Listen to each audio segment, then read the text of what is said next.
கர்த்தருடைய நாமம் மகிமைப்படுவதாக. இப்பொழுது நம்ம நேரடியாக கர்த்தருடைய வார்த்தைக்கு நேராக கடந்து போகலாம்.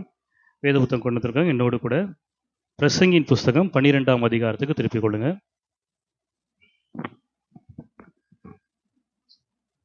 பிரசங்கி 12ஆம் அதிகாரம் 13ஆம் வசனமும் 14ஆம் வசனத்தையும் எடுத்தவர்கள் யாராவது வாசிக்கலாம். பிரசங்கி 12ஆம் அதிகாரம் 13, 14.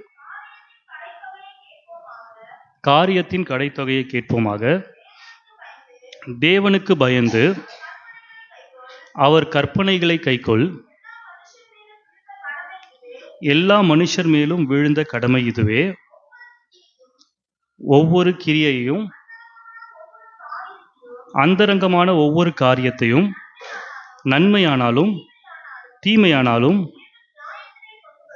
தேவன் நியாயத்திலே கொண்டு வருவார். அல்லேலூயா, ஆமேன். இந்த காலவெளியிலே கர்த்தர் இந்த வார்த்தைகளை கொண்டு நம்மோடு கூட பேசும்படியாக, இடைப்படும்படியாக ஜெபத்தோடு கூட காத்திருப்போம். கர்த்தர் நிச்சயமாய் தம்முடைய வார்த்தை கொண்டு நம்மோடு கூட இடைப்படுவார். அல்லேலூயா. சரி, இந்த வார்த்தையில் நம்ம வாசித்த வசனத்தில் 13ஆம் வசனம் சொல்லுது, தேவனுக்கு பயந்து அவர் கற்பனைகளை என்ன பண்ணணுமா? கை கொள்ள வேண்டும். தேவனுக்கு பயப்பட வேண்டும், அவருடைய கற்பனைகளை கை கொள்ள வேண்டும். ஏன் அப்படி சொல்லப்பட்டிருக்கு அப்படின்னு சொன்னால், இந்த மாதத்தினுடைய வாக்குத்த வசனம் பிரசங்கி 8:12 சொல்லுகிறது, தேவனுக்கு அஞ்சி அவருக்கு முன்பாக பயந்திருக்கிறவர்களே நன்றாயிருப்பார்கள்.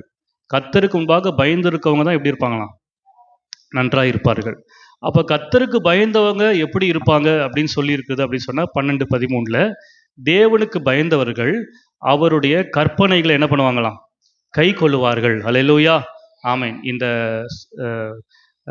புத்தகத்தை எழுதின சாலமோன் தன்னுடைய கடைசி நாட்களிலே அவர் எழுதின ஒரு காரியம் பாருங்க. அவர் ஆரம்பத்தில் இருந்தே எல்லாம் மாயை மாயை மாயை, சூரியனுக்கு கீழே எல்லாம் மாயை அப்படின்னு சொல்லிட்டு இருந்தவர் கடைசியாக இந்த புத்தகத்தை முடிக்கும் போது அவர் சொல்லுகிறார், காரியத்தின் கடைத்தொகையை கேட்போமாக. Let's come to a conclusion. ஒரு கன்க்ளூஷனுக்கு வரேன். இது வரைக்கும் எல்லாத்தையும் பார்த்து மாயை மாயைன்னு சொல்லிட்டு இருந்தேன், எனக்கு தெரிஞ்ச எல்லா அனுபவத்தையும் சொல்லிட்டு இருந்தேன். இப்போ ஒரு கன்க்ளூஷனுக்கு வரேன். இறுதியாக நான் என்ன சொல்ல வரேன் அப்படின்னு சொல்றாருன்னா, தேவனுக்கு பயந்து அவருடைய கற்பனைகள் என்ன பண்ணுங்க? கை கொள்ளுங்க. ஏன்னா இதுதான் எல்லார் மனிதர் மேலும் விழுந்த கடமை அப்படின்னு சொல்றாரு. ஏன் நம்ம கர்த்தருடைய கற்பனைகளை கை கொள்ளணும்னா, கற்பனைகளை கை கொள்ளுகிறவர்கள் யாரா இருக்கிறாங்கன்னா தேவனுக்கு பயந்தவர்களா இருக்கிறார். இன்னொரு வார்த்தையில சொல்லணும்னா, தேவனுக்கு பயந்தவர்கள் கற்பனைகளை கை கொள்ளுகிறவர்களா இருக்கிறார்கள். ஆகவே இந்த மாலை காலவெளியில் நம்ம தேவனுடைய கற்பனைகளை கை கொள்ளுகிறத குறித்து நம்ம தியானிக்க போகிறோம். அதில் விசேஷமாக இந்த கற்பனைகளை கை கொள்ளுகிறதை குறித்து வேதத்தில் ஒரு சில வசனங்களை உங்களுக்கு நான் வாசிக்கிறேன். உபாகமம் 17ஆம் அதிகாரம் 19ஆம் வசனம் சொல்லுகிறது, இந்த நியாயப்பிரமாணத்தின் எல்லா வார்த்தைகளையும் இந்த கட்டளைகளையும் கை கொண்டு இவைகளின்படி செய்வதற்காக தன் தேவனாகிய கர்த்தருக்கு பயந்திருக்கும்படி கற்றுக்கொள்ளும் பொருட்டு. தேவனுக்கு பயந்திருக்க கற்றுக்கொள்ளுகிறவர்கள் என்ன செய்வாங்களாம்? நியாயப்பிரமாணத்தின் எல்லா வார்த்தைகளையும் கட்டளைகளையும் என்ன பண்ணுவாங்களாம்? கை கொள்ளுவார்கள். நான் கர்த்தருக்கு பயப்படுகிறேன்னு நீங்க சொல்லுவீங்கன்னா, உங்களுடைய வாழ்க்கையில் இருக்க வேண்டிய மிக முக்கியமான ஒரு விஷயம் என்னன்னா, நியாயப்பிரமாணத்தின் எல்லா வார்த்தைகளையும் கட்டளைகளையும் கை கொள்ளுவார்கள். யோவான் 14:15 ஆண்டவராக இயேசு கிறிஸ்து சொல்லுகிறார், நீங்கள் என்னிடத்தில் அன்பா இருந்தால் என் கற்பனைகளை கை கொள்ளுங்கள். நீங்க என்கிட்ட அன்பா இருக்கிறீங்கன்னா நீங்க எங்க கற்பனைகளை என்ன பண்ணுங்க? கை கொள்ளுங்க. அடுத்தது உபாகமம் 30ஆம் அதிகாரம் 16ஆம் வசனத்துல சொல்லுகிறார், உபாகமம் 30:16 நீ பிழைத்து பெருகும்படிக்கு கர்த்தர் உன்னை ஆசீர்வதிக்கும்படிக்கு அவர் கற்பனைகளையும் கட்டளைகளையும் நியாயங்களையும் கை கொள். அல்லேலூயா. எதுக்கு கர்த்தருடைய கட்டளைகளை நியாயங்களை கை கொள்ளணும்னா, நம்ம பிழைத்து பெருகும்படிக்கு, கர்த்தர் நம்மை ஆசீர்வதிக்கும்படிக்கு. அல்லது இன்னொரு வார்த்தையில சொல்லணும்னா, இந்த மாதத்தினுடைய வாக்குத்த வசனத்தின்படி நாம் நன்றாய் இருக்கும்படிக்கு கர்த்தருடைய கற்பனைகளை என்ன பண்ண வேண்டும்? கை கொள்ள வேண்டும். யோசுவால இப்படி சொல்லப்பட்டிருக்குது. யோசுவா 1ஆம் அதிகாரம் 8ஆம் வசனம், இந்த நியாயப்பிரமாண புஸ்தகம் உன் வாயை விட்டு பிரியாதிருப்பதாக, இதில் எழுதியிருக்கிறவைகளின் படியெல்லாம் நீ செய்ய கவனமாய் இருக்கும்படி இரவும் பகலும் அதை தியானித்து கொண்டிருப்பாயாக. அப்பொழுது நீ உன் வழியை வாய்க்க பண்ணுவாய், அப்பொழுது புத்திமானாயும் நடந்து கொள்வாய். ஆங்கிலத்தில் then you will make your way prosperous and then you will have good success. உன் வழியை வாய்க்க பண்ணுவாய்னு சொல்லப்பட்டிருக்கிற வார்த்தை ஆங்கிலத்தில் உன் வழி செழிப்பான ஒரு வழியாக இருக்கும். அதே வேளையில் you will have good success. நீ வெற்றியுள்ள ஒரு வாழ்க்கையை வாழுவாய். உன் வாழ்க்கையில தோல்வி என்பது கிடையாது. எப்பொழுது அப்படி சொன்னா, இந்த நியாயப்பிரமாண புஸ்தகம் உன் வாயை விட்டு பிரியாமல் இருக்கும்போது, அதை நீ இரவும் பகலும் தியானிக்கும் போது. சரி, இப்பொழுது நான் இத்தனை வசனங்களை நான் சொல்லியிருக்கிறேன்.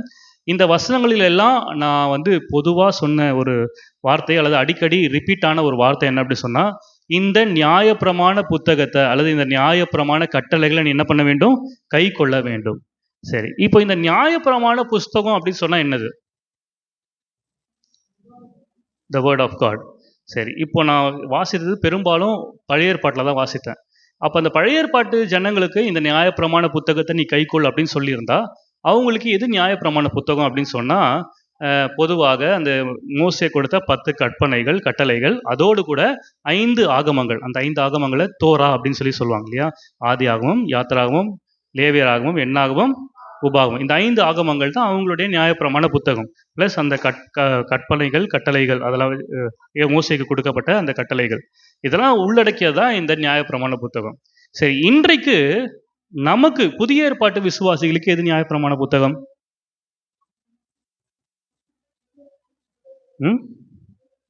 இல்லை, நீங்கள் நினைக்கிற மாதிரி ஏதோ நான் ரொம்ப டஃப்பான ஒரு கொஸ்டின் கேட்கல, டஃப்பான ஆன்சரும் கிடையாது. எல்லாரும் கையில் பைபிள் வச்சுருக்கிறீங்களா? எல்லாரும் பைபிளை உயர்த்தி சொல்லுங்க பார்க்கலாம். இது என்னுடைய நியாயப்பிரமாண புத்தகம். சத்தமாக சொல்லுங்க, இது என்னுடைய நியாயப்பிரமாண புத்தகம். சரி, ஓகேவா? இதுதான் நம்முடைய நியாயப்பிரமாண புத்தகம். இப்போ இன்னைக்கு நம்ம எதை வாசிக்க போறோம், அப்படி எதை தியானிக்க போறோம் அப்படின்னு சொன்னா, இந்த யோசுவா 1:8 வாசித்த அந்த வசனம் முதல் வரி என்ன சொல்லுதுன்னா, இந்த நியாயப்பிரமாண புஸ்தகம், ஆங்கிலத்தில் the book of the law. The book of the law. நம்ம ஊர்ல கூட, நம்ம வாழ்கிற இந்த உலகத்துல கூட நிறைய பிரமாணங்கள் இருக்குது. ஆங்கிலத்தை சொன்னா லா, நிறைய லாஸ் இருக்கு. காலேஜில் வந்து அதுக்குன்னு ஒரு காலேஜ் இருக்கு, லா காலேஜ்னு சொல்லுவாங்க. அந்த லா காலேஜில் யார் போய் படிப்பா? அட்வொகேட்ஸ். அப்புறம் அட்வொகேட்ஸ் தான் படிப்பாங்களே. ஹைகோர்ட்டில் வேலை செய்கிற ஜட்ஜஸ், அட்வொகேட்ஸ், வக்கீல், இவங்கெல்லாம் எதில் படிச்சுட்டு வரணும்? லா காலேஜ், சட்டக்கல்லூரி. அது மாதிரி பிரமாணன்றதுக்கு இன்னொரு வார்த்தை என்ன சொல்லலாம் அப்படின்னு சொன்னால், சட்ட புத்தகம். இது நம்முடைய சட்ட புத்தகம், இது நம்முடைய பிரமாண புத்தகம். சரியா? இதுக்கு வந்து இன்னொரு வார்த்தையை ஆட் பண்ணியிருக்காங்க, நியாய பிரமாணம். த புக் ஆஃப் த லான்னு தான் போட்டிருக்கு. ஆனால் அந்த லா வந்து தமிழில் வந்து நியாய பிரமாணம் சொல்லிட்டு மொழிபெயர்த்திருக்காங்க. நம்ம ஆரம்பத்தில் வாசித்த அந்த பிரசங்கி 12ஆம் அதிகாரத்தில் 14ஆம் வசனம் சொல்லுகிறது, ஒவ்வொரு கிரியையும், அந்தரங்கமான ஒவ்வொரு காரியத்தையும், நன்மையானாலும் தீமையானாலும் தேவன் நியாயத்திலே கொண்டு வருவார். இந்த லா புத்தகத்தின்படி நீ எதை செஞ்சாலும் அதை கர்த்தர் என்ன பண்ணுவார்? நியாயத்தில் கொண்டு வருவார். சரி, இன்னும் உங்களுக்கு கொஞ்சம் புரிகிற மாதிரி சொல்லணும் அப்படின்னு சொன்னால், எப்படி இந்த உலகத்தில் ஒரு வக்கீலாக இருக்கிறவங்க, அவங்க இந்த வக்கீலுக்கு படிக்கும்போது அவங்களுக்கு நிறைய புத்தகங்கள் கொடுக்கப்படும். அந்த புத்தகங்களுக்கு பேர் வந்து சட்ட புத்தகங்கள். இப்போ தமிழ்நாட்டில் இருக்காங்கன்னா, தமிழ்நாட்டில் என்னென்ன சட்டங்கள்லாம் ஒழுங்குலாம் இருக்குது அப்படின்றத அந்த புத்தகத்தில் அவங்களுக்கு எழுதி படிக்க கொடுப்பாங்க. அதுபோல் ஆவிக்குரிய மக்களாகிய நமக்கு கர்த்தர் கொடுத்திருக்க ஒரு சட்ட புத்தகம், ஒரு பிரமாண புத்தகம் தான் என்னது அப்படி சொன்னா, இந்த வேத புத்தகம். அல்லேலூயா, ஆமென். வசனம் சொல்லுது, வானமும் பூமியும் ஒழிந்து போகலாம், ஆனால் என்னுடைய வார்த்தைகளோ ஒழிந்து போக. இந்த புத்தகத்தில் எழுதப்பட்டிருக்கிற ஒவ்வொரு வார்த்தைகளும் ஒழிந்து போகவில்லை. சொல்றது போல இது பிரமாண புத்தகம், ஒரு சட்ட புத்தகம். இன்னொரு வார்த்தையில சொல்லணும் அப்படி சொன்னா, ஒரு விதியின் அடிப்படையிலான எழுதப்பட்ட புத்தகம். விதினா என்ன அப்படின்னு சொன்னா, நம்ம இந்த உலகத்தில் நிறைய லாஸ் இருக்கு. என்ன லாஸ் அப்படின்னு சொன்னா, ஒரு சில லாஸ் நான் சொல்றேன், ஒரு சில பிரமாணங்களை சொல்றேன். முதலாவது என்ன பிரமாணம் அப்படின்னு சொன்னா, லா ஆஃப் கிராவிட்டி. புவியீர்ப்பு சக்தி இல்லை, புவியீர்ப்பு லா. லா ஆஃப் கிராவிட்டினா புவியீர்ப்பு விதி. ஓகேவா? புவியீர்ப்பு விதி. புவியீர்ப்பு விதினா என்னது? இப்போ நான் இந்த பாட்டில் வச்சிருக்கேன், இதை அப்படியே கீழே விட்டேன்னா, கையை எடுத்துட்டேன்னா இதே இடத்துல நிற்குமா இல்லை கீழே விழுந்துருமா? ஏன் கீழே விழுந்துரும்? ஏன்னா இது ஒரு பிரமாணத்தில் செயல்படுது. என்ன பிரமாணம்னா, நம்முடைய பூமி வந்து ஈர்க்கிற சக்தியில், அந்த அடிப்படையில் செயல்படுது. எந்த பொருளை நான் வந்து இங்கே வச்சாலும் அது கீழே விழுந்துடும். அதே போல் நான் இப்போ மாடியில் போய் மேலே இருந்து கீழே குதிச்சேன்னா நான் என்ன பண்ணுவேன்? கீழே விழுந்துருவேன். இந்த பூமி என்னை இழுத்துரும். நான் வந்து ஒரு 10 மணி நேரம் ஜெபம் பண்ணிட்டு அதுக்கப்புறம் போய் நான் கீழே குதிச்சா 10 மணி நேரம் ஜெபம் பண்ணிருக்கேன், யோசிச்சு சொல்லுங்க. அப்பயும் என்ன பண்ணுவேன்? கீழே விழுவேன். ஏசுநாதர்கிட்ட இந்த பிரமாணத்தின் அடிப்படையில் பிசாசு என்ன பண்ணலாம், சோதனையை வச்சான். ஏன் ஆண்டவர் அதை செயல்படுத்தலை? ஏன்னா it is against the law of gravity. ஓகேங்களா? அதனால் நம்ம அது இப்போ நான் கிறிஸ்தவனாக இருக்கிறதுனால, அல்லது ரொம்ப ஜோம் பண்ணுறதுனால, அல்லது நான் பரிசுத்தவனாக இருக்கிறதுனால மேலே போய் கீழே குதிச்சா விழாமல் இருக்க மாட்டேன். ஏன்னா அது பிரமாணம், அது யாருக்காவது செயல்படும். அதே நேரத்தில் ஆண்டவர் அறியாத துன்மார்க்கமாக வாழ்கிற ஒரு மனுஷனும் மேலே இருந்து கீழே விழுந்தா என்ன பண்ணுவான்? கீழே விழுவான். ஏன்னா அது புவியீர்ப்பு விதி ஒரு பிரமாணத்தின் அடிப்படையில் செயல்படுகிறது. யாராக இருந்தாலும் அது அவங்களுக்கு என்ன பண்ணும்? நடக்கும். அதுபோல் நியூட்டன் லா ஆஃப் மோஷன் சொல்லிட்டு 3 லாஸ் அவர் கண்டுபிடிச்சிருக்கார். ஃபர்ஸ்ட் லா என்ன சொல்லுது அப்படின்னு சொன்னால், a body at rest stays at rest and a body in motion stays in motion unless acted upon by an outside force. இப்போ ஒரு மொபைல் இங்கே வச்சிருக்கிறேன்னா, இந்த மொபைலுக்கு நான் ஏதாச்சும் ஒரு ஃபோர்ஸ் கொடுத்தாலொழிய இந்த இடத்துல இருந்து இந்த இடத்துக்கு என்ன பண்ணாது? வராது. இப்போ நான் இந்த இடத்துல இருந்து இந்த இடத்துக்கு வரணும்னா நான் அதுக்கு ஒரு உந்து சக்தி என்ன பண்ணணும்? கொடுக்கணும். இதுதான் நியூட்டனுடைய முதல் விதி. நான் எந்த ஒரு வெளியே எக்ஸ்டர்னல் ஃபோர்ஸும் இது மேலே ஆக்ட் பண்ணணும், இது இருக்கிற இடத்துல அப்படியே என்ன பண்ணும்? இருக்கும். இது ஒரு பிரமாணம். நீங்கள் எந்த பொருளை வேணாலும் ஒரு இடத்துல வச்சிங்கன்னா அந்த இடத்துல அப்படியே இருக்கும். அன்லஸ் காற்று என்கிற ஒரு எக்ஸ்டர்னல் ஃபோர்ஸோ அல்லது நம்முடைய கைகளோ நம்ம ஏதாவது ஒரு காரியத்தை செஞ்சு இதை மூவ் பண்ணாலோழிய அது மூவ் ஆகுது, அதே இடத்துல தான் இருக்கும். இது ஒரு பிரமாணம், இது ஒரு விதி. அதுபோல் செகண்ட் லாவும் என்ன சொல்லுது அப்படின்னு சொன்னால், த greater the force applied the greater the acceleration. எவ்வளோ ஃபாஸ்ட்டாக நம்ம ஃபோர்ஸ் கொடுக்குறோமோ அவ்வளோ ஸ்பீடாக இந்த மொபைல் என்ன ஆகும்? முன்னாடியோ பின்னாடியோ என்ன பண்ணும்? மூவ் ஆகும். அதுவும் ஒரு பிரமாணம். நான் இப்போ ஸ்லோவாக இப்படி தள்ளினேன்னா இது எவ்வளோ ஸ்பீடு தான் போகும்? ஸ்லோவாக தான் முன்னாடி போகும். ஆனால் ஃபாஸ்ட்டாக நான் மூவ் பண்ணேன்னா எந்த ஸ்பீடில் நான் மூவ் பண்ணுறோம் அந்த ஸ்பீடில் இந்த மொபைல் என்ன பண்ணும்? முன்னாடி போகும். மூணாவதுலாம் எல்லாருக்கும் தெரிந்திருக்கும், every action has a equal and opposite reaction. தமிழில் எல்லா வினைக்கும் ஒரு எதிர்வினை உண்டு. இது எல்லாமே என்னது அப்படின்னு சொன்னால் லாஸ். இது எல்லாமே ஒரு பிரமாணங்கள். இது யார் செஞ்சாலும் நடக்கும். நல்லவன் செஞ்சாலும் நடக்கும், கெட்டவன் செஞ்சாலும் நடக்கும். ஏன்னா இது பிரமாணங்கள். இதில் யாராலையும் இதை செஞ்சாலும் மாற்ற முடியாது. நான் ஆண்டவரை ஏற்றுக்கொண்டதுனால எனக்காக கிராவிடேஷனல் லா மாறாது, எனக்காக நியூட்டன்ஸ் லா மாறாது. இப்படி பல லாஸ் இருக்குது. லா ஆஃப் தெர்மோடைனமிக்ஸ்னு சொல்லிட்டு பல லாஸ் இருக்குது. Law of thermodynamics energy, it can never be created nor be destroyed but it can be transform from one form into another. ஆற்றலை அது உருவாக்க முடியாது, அழிக்கவும் முடியாது. ஒரு இதிலேருந்து இன்னொரு இடத்துக்கு நம்ம மாற்ற முடியும் அப்படின்றது தான் அந்த லா ஆஃப் தெர்மோடைனமிக்ஸ். இதெல்லாம் பிரமாணங்கள். இதை யாருக்காகவும் இந்த பிரமாணங்கள் மாறாது. அதுபோல ஆண்டவர் நமக்கு கொடுத்திருக்கிற ஒரு பிரமாண புத்தகம் தான் இந்த வேத புத்தகம். அல்லேலூயா, ஆமென். ஆகவே இன்றைக்கு வேதத்தில் அநேக பிரமாணங்கள் இருக்குது. அதில் ஒரு சில பிரமாணங்களை இன்றைக்கு நான் பேச போகிறேன். குறிப்பாக 3 பிரமாணங்களை நான் பேச போகிறேன். இந்த 3 பிரமாணங்கள் ஏற்கனவே நீங்கள் எல்லாரும் கேட்ட செய்திகள் தான். ஆனால் இதனுடைய இது எப்படி செயல்படுகிறது என்கிறத நம்ம அறிந்து கொண்டோம் அப்படி சொன்னால், நிச்சயமாய் இந்த வசனம் நம்ம வாசித்தது போல கர்த்தருக்கு பயப்படுகிறவர்கள் பிரமாணங்களை கை கொள்வார்கள். அந்த பிரமாணங்களை கை கொள்ளுகிறதுனா என்னதுன்னு தெரிந்தாதான் அதனுடைய ஆசீர்வாதத்தை நம்ம பெற்றுக்கொள்ள முடியும், நாம் நன்றாக இருக்க முடியும். அது வேதம் முழுவதிலும் இது சொல்லப்பட்ட ஒவ்வொரு சம்பவங்களும் ஒவ்வொரு பிரமாணங்களை அடிப்படையாக கொண்டது. நீங்கள் எந்த ஸ்டோரியை பைபிளில் நீங்கள் வாசிச்சாங்களும் அதில் ஒரு பிரின்சிபல், அதில் ஒரு பிரமாணம், அதில் ஒரு லா இருக்கும். அதனால தான் இதுக்கு பேர் பிரமாண புத்தகம், சட்ட புத்தகம் அப்படி சொல்லப்படுது. ஆனால் நம்ம அது என்ன பிரமாணம் அதில் சொல்லப்பட்டிருக்குது அப்படின்றத நம்ம கண்டுபிடிக்கிறதுக்கு பேர் தான் தியானிக்கிற ஒரு அனுபவம். அல்லேலூயா, ஆமென். ஆகவே இன்றைக்கு 3 பிரமாணங்களை எளிதாக புரிகிற மாதிரி நான் சொல்ல போகிறேன். முதலாவது பிரமாணம், அந்த பிரமாணத்துக்கு பேர் என்ன அப்படின்னு சொன்னால் த லா ஆஃப் ஃபெய்த், விசுவாச பிரமாணம். எல்லாரும் சொல்லுங்கள், முதல் பிரமாணத்துக்கு பேர் என்னது? விசுவாச பிரமாணம். எடுத்து வாசிக்கலாம். ரோமர் 3ஆம் அதிகாரம் 27ஆம் வசனம். இதில் தான் அந்த வார்த்தையை நீங்கள் வாசிக்க முடியும். ரோமர் 3:27. சீக்கிரமா வாசிங்க. இப்படி இருக்க மேன்மை பாராட்டல் எங்கே? அது நீக்கப்பட்டதே. எந்த பிரமாணத்தினாலே? கிரியா பிரமாணத்தினாலேயா? அல்ல. எந்த பிரமாணத்தினால? விசுவாச பிரமாணத்தினாலே. இங்கே தான் அந்த விசுவாச பிரமாணம் என்ற வார்த்தை வருது. அப்போ முதல் பிரமாணம் நம்ம தெரிந்திருக்க வேண்டிய ஒரு பிரமாணம் என்ன அப்படி சொன்னால் விசுவாச பிரமாணம், த லா ஆஃப் ஃபெய்த். இந்த விசுவாச பிரமாணம் அப்படின்னா என்ன?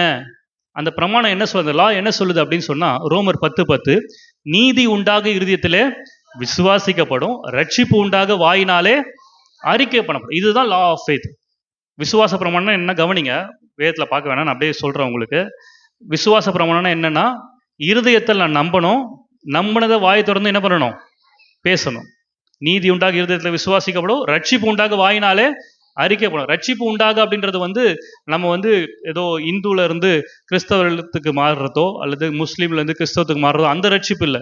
ரட்சிப்புன்ற வார்த்தை ஜோசோ, அது எல்லா ஆசீர்வாதத்தையும் உள்ளடக்கிய ஒரு வார்த்தை.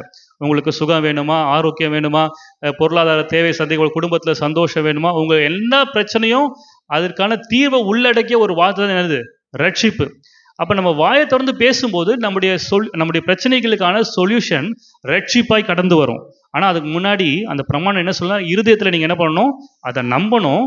வாயை திறந்து என்ன பண்ணணும்? அதை அறிக்கை செய்யும் போது ரட்சிப்பு உண்டா. இதுக்கு பேர் தான் என்னது? விசுவாச பிரமாணம். பாருங்க, இப்போ இந்த ரோமர் 10:10 தான் நீதி உண்டாக இருதயத்தில் விசுவாசிக்கப்பட்டு ரட்சிப்புண்டாக வாயினால் அறிக்கை பண்ணப்படும் அப்படின்றத.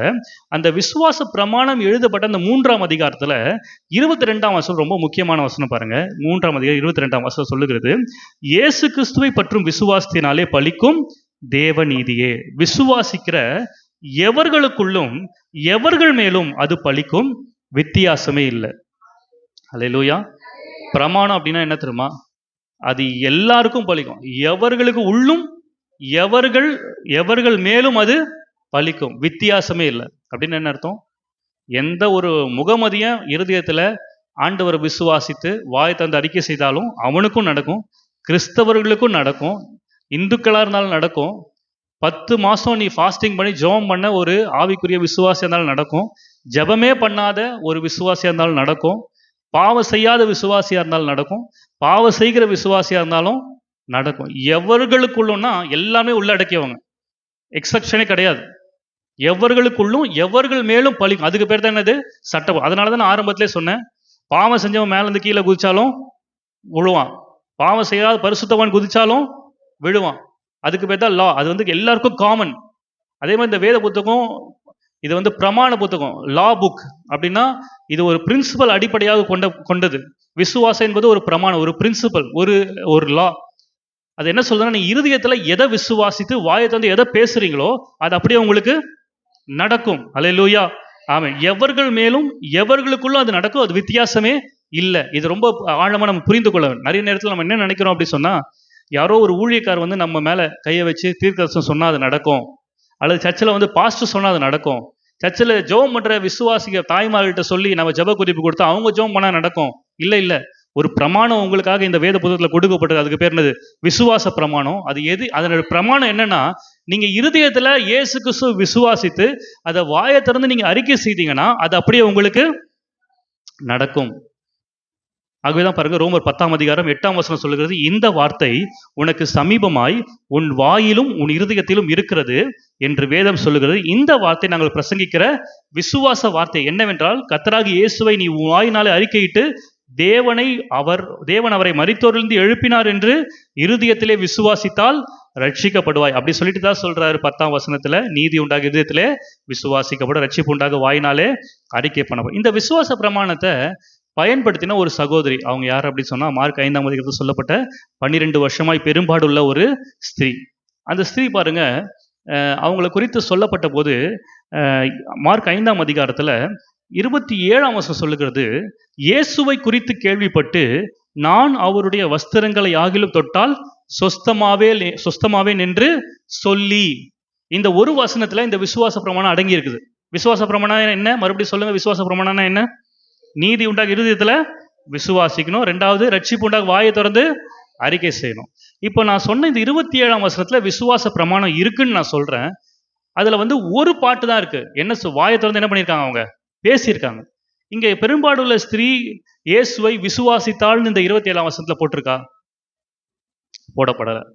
ஆனா நான் சொல்றேன், அதுல விசுவாசம் அடங்கியிருக்கு. ஏன் விசுவாசம் அடங்கியிருக்குன்னு நம்ம எல்லாருக்கும் தெரிந்திருக்க வேண்டிய ஒரு வசனம், ரோமர் 10:17, விசுவாசம் கேள்வினாலே வரும்.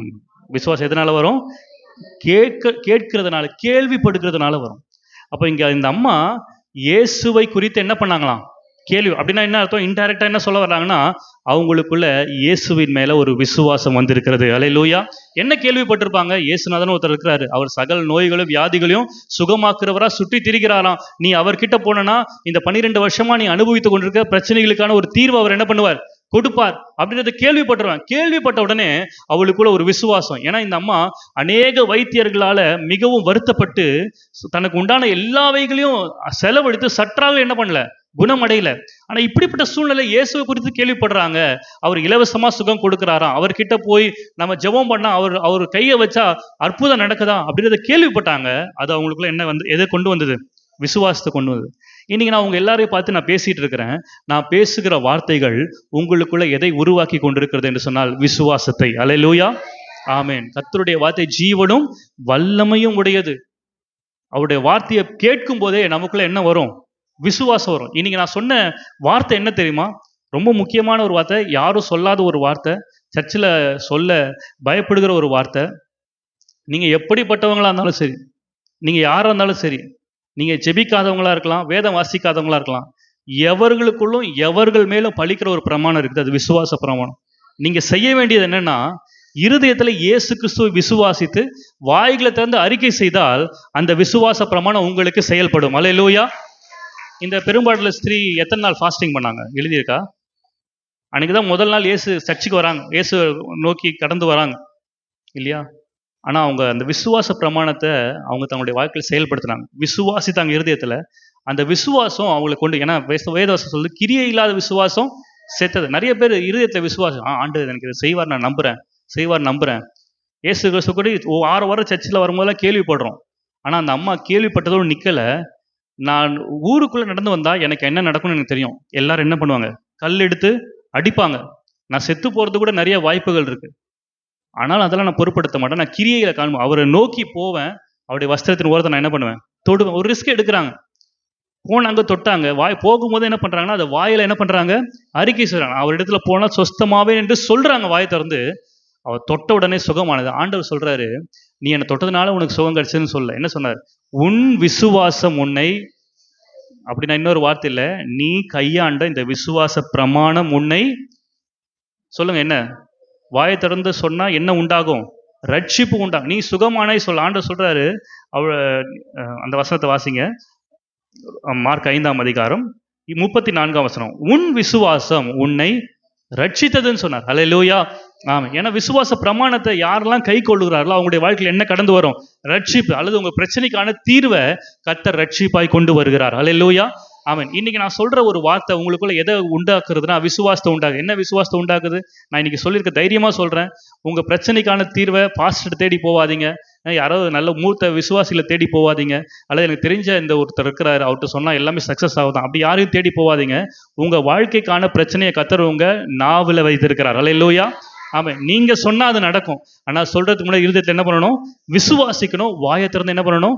அறிக்கை. இதுக்கு பேர் தான் என்னது? விசுவாச பிரமாணம். அது எவர்களுக்குள்ளும் எவர்கள் மேலும் வந்து பலிக்கும், வித்தியாசமே இல்லை. இதை கேட்கும் போதே உங்களுக்குள்ள நம்பிக்கை வரணும். நம்பிக்கை வந்த உடனே அது கிரியையில செயல்படுத்தணும். ஒவ்வொரு நாளும் வாயில் தந்து சொல்லணும். அதனால தான் வேதவசனம் சொல்லுது, பலவீனனும் நான் பலவான் என்று சொல்வானாக. அது விசுவாசம். இருதயத்தில் விசுவாசிக்கணும். என்ன விசுவாசிக்கணும்? அவருடைய தழும்புகளால் குணமானேன் என்று விசுவாசிக்கிறவர்கள் வாயை திறந்து பலவீனத்தின் மத்தியிலும் நான் பலவான் என்று என்ன பண்ணணும்? சொல்ல வேண்டும். கடன்காரர்கள் நான் கடனாளி அல்ல, மற்றவர்களுக்கு கடன் கொடுக்கிறவன் என்று சொல்வானாக. குடும்பத்தில் பிரச்சனை இருக்கிறவன், எங்க குடும்பத்தில் சண்டை இல்லை, எங்க குடும்பம் நல்ல குடும்பம், பல்கலை கழகம் என்று சொல்வானாக. வேற என்ன பிரச்சனை எல்லாம் இருக்குது? உங்க பிரச்சனை, வேலை இல்லாதவன் நான் கவர்மெண்ட் ஜாபில் இருக்கிறேன் என்று சொல்வானாக. இதுக்கு பேர் தான் இது விசுவாச பிரமாணம். இப்படி சொல்லிடுறோமா? அப்போ நம்ம என்ன பண்ணுறோம்? இந்த லாவை விட்டுறோம், பிரின்சிபலை விட்டுறோம். பாஸ்டர் சொன்னால் நடக்கும்னு சொல்கிறாரு. என்ன சொன்னா?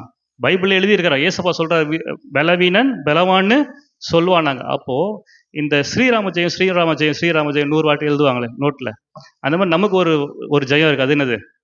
ஏசு ரத்த ஜெயம். அது மாதிரி நம்மளும் வாய்த்தது நான் பலவான் சொல்லி அந்த ஸ்கூலில் படிக்கிற மனப்பாடம் பண்ணுற பசங்க பார்த்துருக்கீங்களா? 2 காதையும் இப்படி மூடிப்பாங்க. 2 காதையும் மூட்டு இந்த 2 மார்க் கொஸ்டின் அதெல்லாம் என்ன பண்ணுவாங்க? அப்படியே மனப்பாடம் பண்ணிக்கினே இருப்பாங்க. அந்த மாதிரி நம்ம என்ன பண்ணுறோம்? சரி, சொல்லியிருக்குது, விசுவாச அறிக்கை அதுக்கு பேர். அதனால் நம்மளும் என்ன பண்ணோம்? சொல்லணும்னு சொல்லி நீங்கள் அப்படி சொன்னீங்கன்னா, அப்படி சொன்னவங்க தான் இங்கே உட்காந்துட்டு இருக்கீங்க, எதுவுமே நடக்காம. ஏன் நடக்கல? ஏன்னா நம்ம அந்த பிரமாணத்தை புரிஞ்சுக்கல. பிரமாணத்தை புரிஞ்சுக்கல, பிரின்சிபலை புரிஞ்சுக்கல. பாருங்க, ஒரு ஐடி கம்பெனியில் மேனேஜர், டீம் லீடர், அது கீழே வேலை செய்கிற எம்ப்ளாயிஸ் இருப்பாங்க. இப்போ இந்த மேனேஜருக்கும் இந்த கீழே வேலை செய்கிற டீம் மெம்பர்ஸ்க்கும் ஒரு வித்தியாசம் இருக்குது. என்ன அப்படி சொன்னால், இந்த மேனேஜர் எப்படி அந்த மேனேஜராக மாறினார்னா, அவர் பிஸ்னஸை புரிஞ்சிருப்பார், அந்த பிரின்சிபலை புரிஞ்சிருப்பார். எப்படி இந்த கம்பெனி ஒர்க் ஆகுது, என்ன பண்ணுறாங்க, இந்த சாஃப்ட்வேர் எப்படி ஒர்க் ஆகுது, என்னென்ன வேலை செய்கிறோம் அப்படின்ற பிரின்சிபலை புரிஞ்சு அவர் மேனேஜராக இருப்பார், எல்லாருக்கும் வேலை கொடுப்பார். ஆனால் டீம் மெம்பர்ஸ் இருக்காங்கல்ல, அவங்க எப்படி தெரியுமா, நம்மள மாதிரி பலவீனம் தன்னை பலவான்னு சொல்வானாங்கன்னா எதுவும் கேள்வி கேட்க மாட்டோம். இப்போ அந்த டீம் மேனேஜர் வந்து ஒரு வேலையை கொடுப்பார், 10 பேர் அந்த டீமில் இருக்காங்க, 10 பேருக்கு ஒவ்வொரு டாஸ்க் அசைன் பண்ணிட்டாருன்னா எந்த கேள்வியும் கேட்க மாட்டாங்க. அவங்களுக்கு வேண்டியதெல்லாம் இந்த டைமுக்குள்ளே இந்த வேலையை என்ன பண்ணிடணும், கம்ப்ளீட் பண்ணிடணும். மற்றபடி இது எதுக்காக நான் செய்கிறேன், இங்கே என்ன நடக்குது, இங்கே என்ன பிரின்சிபல் ஓடிட்டுருக்கு, இங்கே என்ன பிஸ்னஸ் நடக்குது, இது எதையுமே அவங்க என்ன பண்ண மாட்டாங்க, தெரிஞ்சுக்க வேண்டிய அவசியம் இல்லை. அவங்க கொடுத்துட்டாரு, நான் வேலை செஞ்சால் போதும், என் வேலை முடிஞ்சிச்சு. அப்படி செயல்பட்டா அவங்க கடைசி வரைக்கும் என்னவா தான் இருப்பாங்க, டீம் மெம்பராக தான் இருப்பாங்க, எம்ப்ளாயியாக தான் இருப்பாங்க. மேனேஜராகவோ டீம் லீடராகவோ அவங்களால என்ன பண்ண முடியாது. ஏன்னா எல்லாமே பிரமாணத்தின் அடிப்படையில் செயல்படுது. அதனால தான் நம்ம பலவான் சொல்கிறதுக்கு தப்புன்னு சொல்ல வரல. ஆனால் அதுக்கு பின்னாடி இருக்க பிரின்சிபல், அதனுடைய சட்டத்தை, அதனுடைய பிரமாணத்தை புரிந்து கொள்ளும். நீதி உண்டாக இருதயத்தில் என்ன பண்ணணும், விசுவாசிக்க வேண்டும். ரட்சிப்புட வாயினால அறிக்கை செய்யறதுல ஒரு தெளிவு இருக்கணும், ஒரு கான்சியஸ்னஸ் இருக்கணும். நான் சொன்னால் அது நடக்கும். அல்லேலூயா. அந்த அம்மா அந்த தெளிவோடு கூட கடந்து போனாங்க. அந்நேரமே கர்த்தர் அவளுக்கு தெய்வீக சுகத்தை கொடுத்தாள். அல்லேலூயா. ஆமென். இன்றைக்கு உங்களுடைய பிரச்சனைக்கான தீர்வுக்குள்ள இந்த விசுவாச பிரமாணத்தை நீங்கள் ஒவ்வொரு நாளும் பயன்படுத்தி பாருங்க. அதனால தான் யோசுவா சொல்றார், இந்த நியாயப்பிரமாண புஸ்தகத்தை கை கொள்ளுகிறவன் அவன் நடக்கிற வழியை என்ன பண்ணுவான், வாய்க்க பண்ணுவான். அவனுடைய நடக்கிற வழி செழிப்பாகும். அவனுடைய வழியை கர்த்தர் ஆசீர்வாதமாய் மாற்றுவார். அல்லேலூயா. He will have good success. அவனுடைய வாழ்க்கையில், அவனுடைய வேலையில் கர்த்தர் வெற்றியை கொடுப்பார். அல்லேலூயா. யாருக்குன்னா சாதாரணமாக பைபிளை படிக்கிறவனுக்கு இல்லை, நியாயப்பிரமாண புத்தகத்தை படிக்கிறவன். அப்படின்னா என்ன அர்த்தம், சட்ட புத்தகம். இது என்ன பிரின்சிபல் அடிப்படையில் ஆண்டவர் செயல்படுகிறார், எல்லாருக்கும் நடக்கும்னு சொல்கிறாரு. விசுவாசிக்கிற எவர்கள் மேலும் எவர்களுக்குள்ளும் நடக்கும்னு போட்டிருக்கு, வித்தியாசமே இல்லைன்னு போட்டிருக்குது. அப்போ எனக்கும் பக்கத்தில் இருக்க விசுவாசிக்கும் வித்தியாசம் இல்லையா? நான் இவ்வளோ நேரம் நினச்சிட்டு இருந்தேன், இவங்க ரொம்ப பவர்ஃபுல்லான அம்மா மாதிரி தெரியுதே அப்படின்னு சொல்லி என்ன பண்ணியிருந்தேன், நினச்சிட்டு இருந்தேன். நம்மளாம் இவங்க லெவலுக்கு போக முடியாத நினச்சிருந்தேன். ஆனால் ஆண்டவர் சொல்கிறாரு, எவர்கள் மேலும் எவர்களுக்குள்ள அது என்ன பண்ணுமா, பலிக்கும், வித்தியாசம் இல்லைன்னு சொல்கிறாரு. இதுவே உங்களுக்குள்ள ஒரு நம்பிக்கை என்ன பண்ணணும், தூண்டணும். அல்லேலூயா. அதை செயலில் காண்பித்து பாருங்க. கர்த்தர் அதை உங்களுடைய வாழ்க்கையில் அது உங்களுடைய வாழ்க்கையில் சாத்தியமாக்க அவர் உண்மையுள்ளவராக இருக்கிறார். அல்லேலூயா. ஆமாம். 2வது ஒரு பிரமாணம் இருக்குது. அது என்ன பிரமாணம் அப்படின்னு சொன்னால் எடுத்து வாசிக்கலாம். எரேமியா தீர்க்கதரிசன புஸ்தகம் 29ஆம் அதிகாரம் 11ஆம் வசனம். எரேமியா 29ஆம் அதிகாரம் 11ஆம் வசனம். வாசிங்க.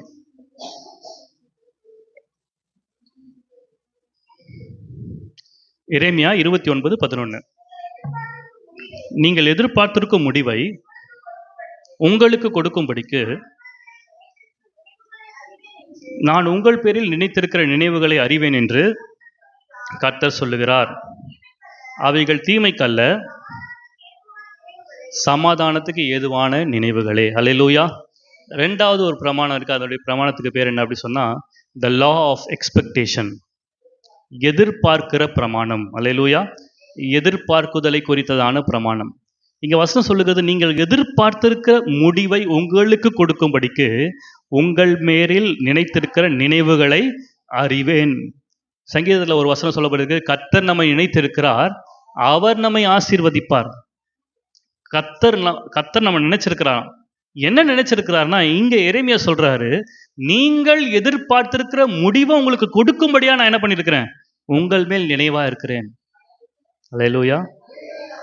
அவ்வளோதான், என் வாழ்க்கை இதோடு முடிஞ்சிருச்சு போல, இந்த மாதம் எப்படி சமாளிக்க போகிறேன்னு தெரியலையே, இந்த மாதம் கண்டிப்பாக ஏதோ ஒன்று என்ன பண்ண போகுது, நடக்க போகுது. இது என்ன பண்ணிட்டு இருக்கீங்க, நீங்கள் எதிர்பார்த்துட்டு இருக்கிறீங்க. ஆண்டவர் எதுக்கு உங்களை நினைச்சிருக்கிறாராம், நீங்கள் எதிர்பார்த்திருக்கிற முடிவை உங்களுக்கு கொடுக்கும்படியாக உங்கள் மேலே என்னவா இருக்கிறார், நினைவா இருக்கிறார். அல்லேலூயா. இது ஒரு பிரமாணம் பாருங்க. ஒரு நாளும் உங்கள் இருதயத்தில் நெகட்டிவான எக்ஸ்பெக்டேஷன்ஸ் என்ன பண்ணக்கூடாது, இருக்கக்கூடாது. ஒரு நாளும் எதிர்மறையான எதிர்பார்ப்புகள் உங்களுக்குள்ள என்ன பண்ணக்கூடாது, இருக்கக்கூடாது. ஆகவேதான் நீதிமொழி 23:18 சொல்லுது, நிச்சயமாகவே முடிவு உண்டு. இன்னொரு வார்த்தையில், உன் எதிர்பார்ப்பு வீண் போகாது. நம்பிக்கையான அது பாசிட்டிவ் இமேஜினேஷன். உன்னுடைய எதிர்பார்ப்பு வீண் போகாது. ஏன்னா எதிர்பார்க்கிறவனுக்கு தான் கர்த்தர் நல்ல முடிவை கர்த்தர் கொடுக்கிறார். அல்லேலூயா. எபிரேயர் 11:6 சொல்லுது, விசுவாசம் இல்லாமல் தேவனுக்கு பிரியமாயிருப்பது கூடாத காரியம். சொல்லிட்டு சொல்றார், ஏனென்றால் தேவனிடத்தில் சேருகிறவன், போரூர் எவாஞ்சலிக்கல் சர்ச்சுக்குள்ள சேருகிறவன், அவர் உண்டென்றும், இந்த சபையில் ஆண்டவர் உண்டென்றும், இந்த சபையை நான் தேடி வந்தா அவரை தேடுகிறவர்களுக்கு பலன் அளிக்கிறவர் என்று என்ன பண்ண வேண்டும்? விசுவாசிக்க வேண்டும். ஒரு எதிர்பார்ப்போடு கூட சபைக்கு வரணும். சபைக்கு வரும்போது எப்படி வரணும்? எதிர்பார்ப்போடு வரணும். ஏதோ கடமைக்காக வரக்கூடாது. சண்டே ஆயிட்டா சரி லீவு, நான் ஒரு கிறிஸ்தவன் அப்படின்றதுனால தவறாம ஒரு வருஷத்துல 53 ஞாயிற்றுக்கிழமை சர்ச்சுக்கு என்ன பண்ணிடணும்? போயிடணும். சர்ச்சுக்கு வரலன்னா பாஸ்டர் கேட்பாரு, பாஸ்டர் அம்மா கேட்பாங்க. அப்படி இல்லை. சர்ச்சுக்கு வரலாம் இன்னொரு பயத்துல வரக்கூடாது. ஒருவேளை நம்ம சர்ச்சுக்கு வராம போயிட்டோம்னா நம்ம வாழ்க்கையில் என்னாச்சு, அசம்பாவிதம் நடந்துருமோ, ஆண்டவர் நம்ம தண்டிச்சிருவாரோ அப்படின்ற எண்ணத்துல வரக்கூடாது. வரும்போது ஒரு எதிர்பார்ப்போடு கூட வரணும். இன்னைக்கு ஆண்டவர் என் கூட என்ன பேச போறாரு அப்படின்ற எதிர்பார்ப்போடு கூட. ஆண்டவர் எப்படி வேணா பேசுவார். பாடல் மூலமா பேசுவார், ஆராதனை வேலையில பேசுவார், சங்கீத பாகத்துல பேசுவார், சாட்சி வேலையில பேசுவார், பிரசங்கத்தின் வேலையில பேசுவார். முடிஞ்சு போகும்போது யாராவது நீங்க சந்தித்து பேசும்போது அவர்கள் மூலமா பேசுவார். ஏதோ ஒரு விதத்தில் ஆண்டவர் பேசுவார்.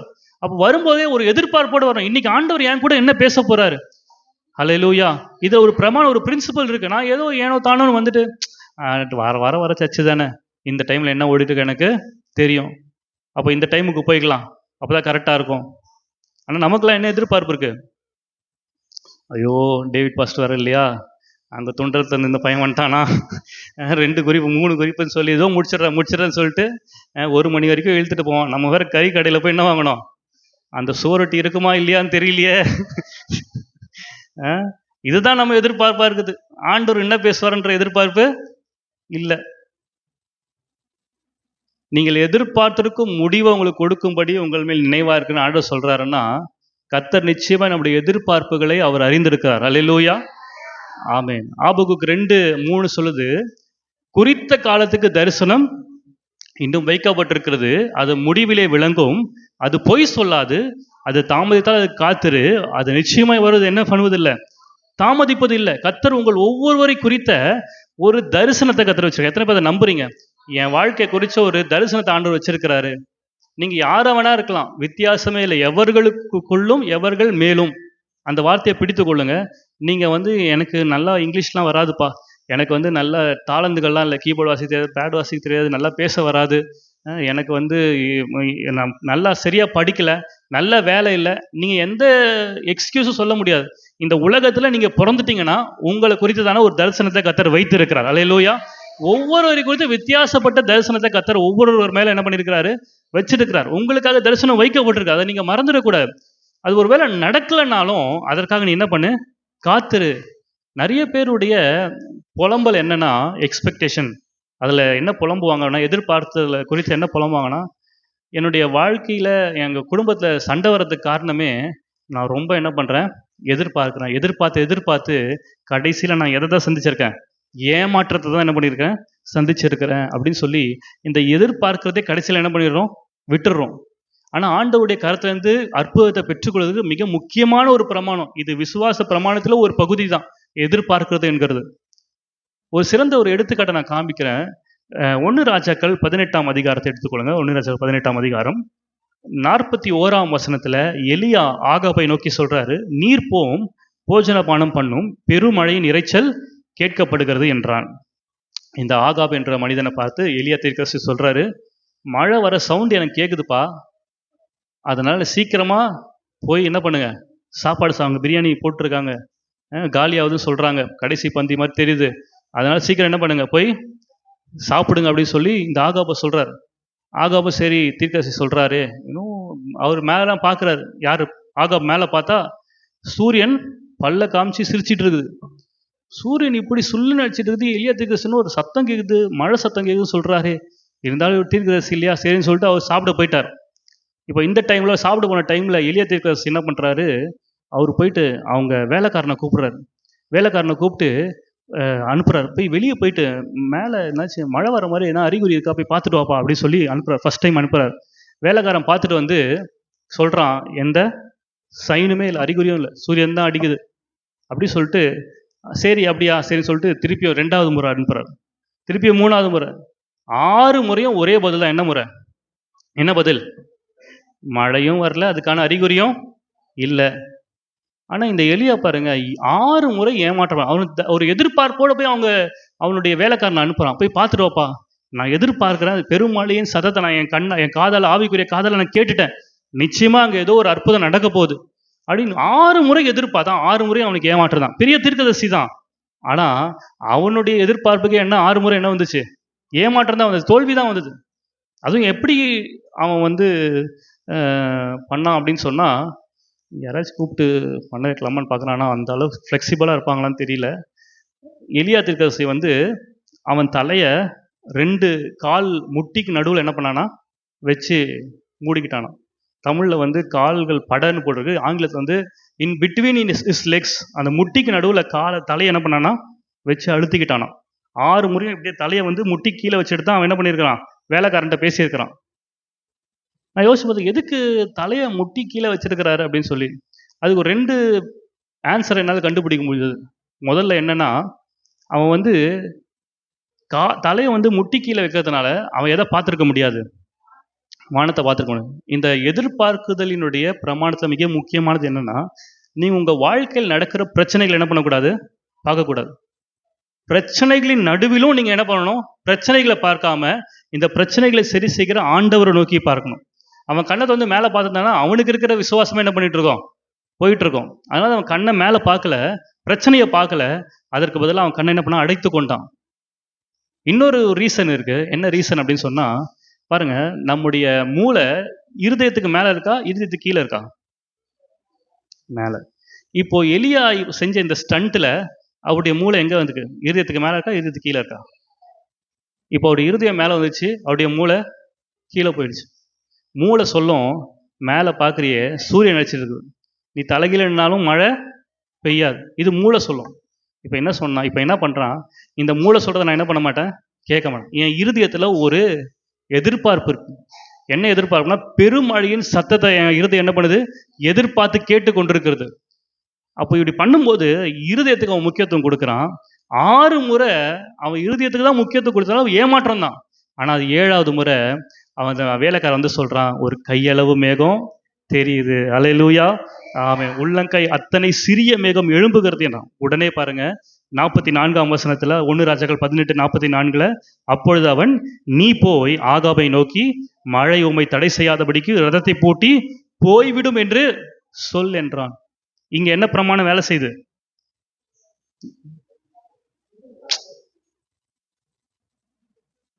இல்லை, வேற பிரமாணம்.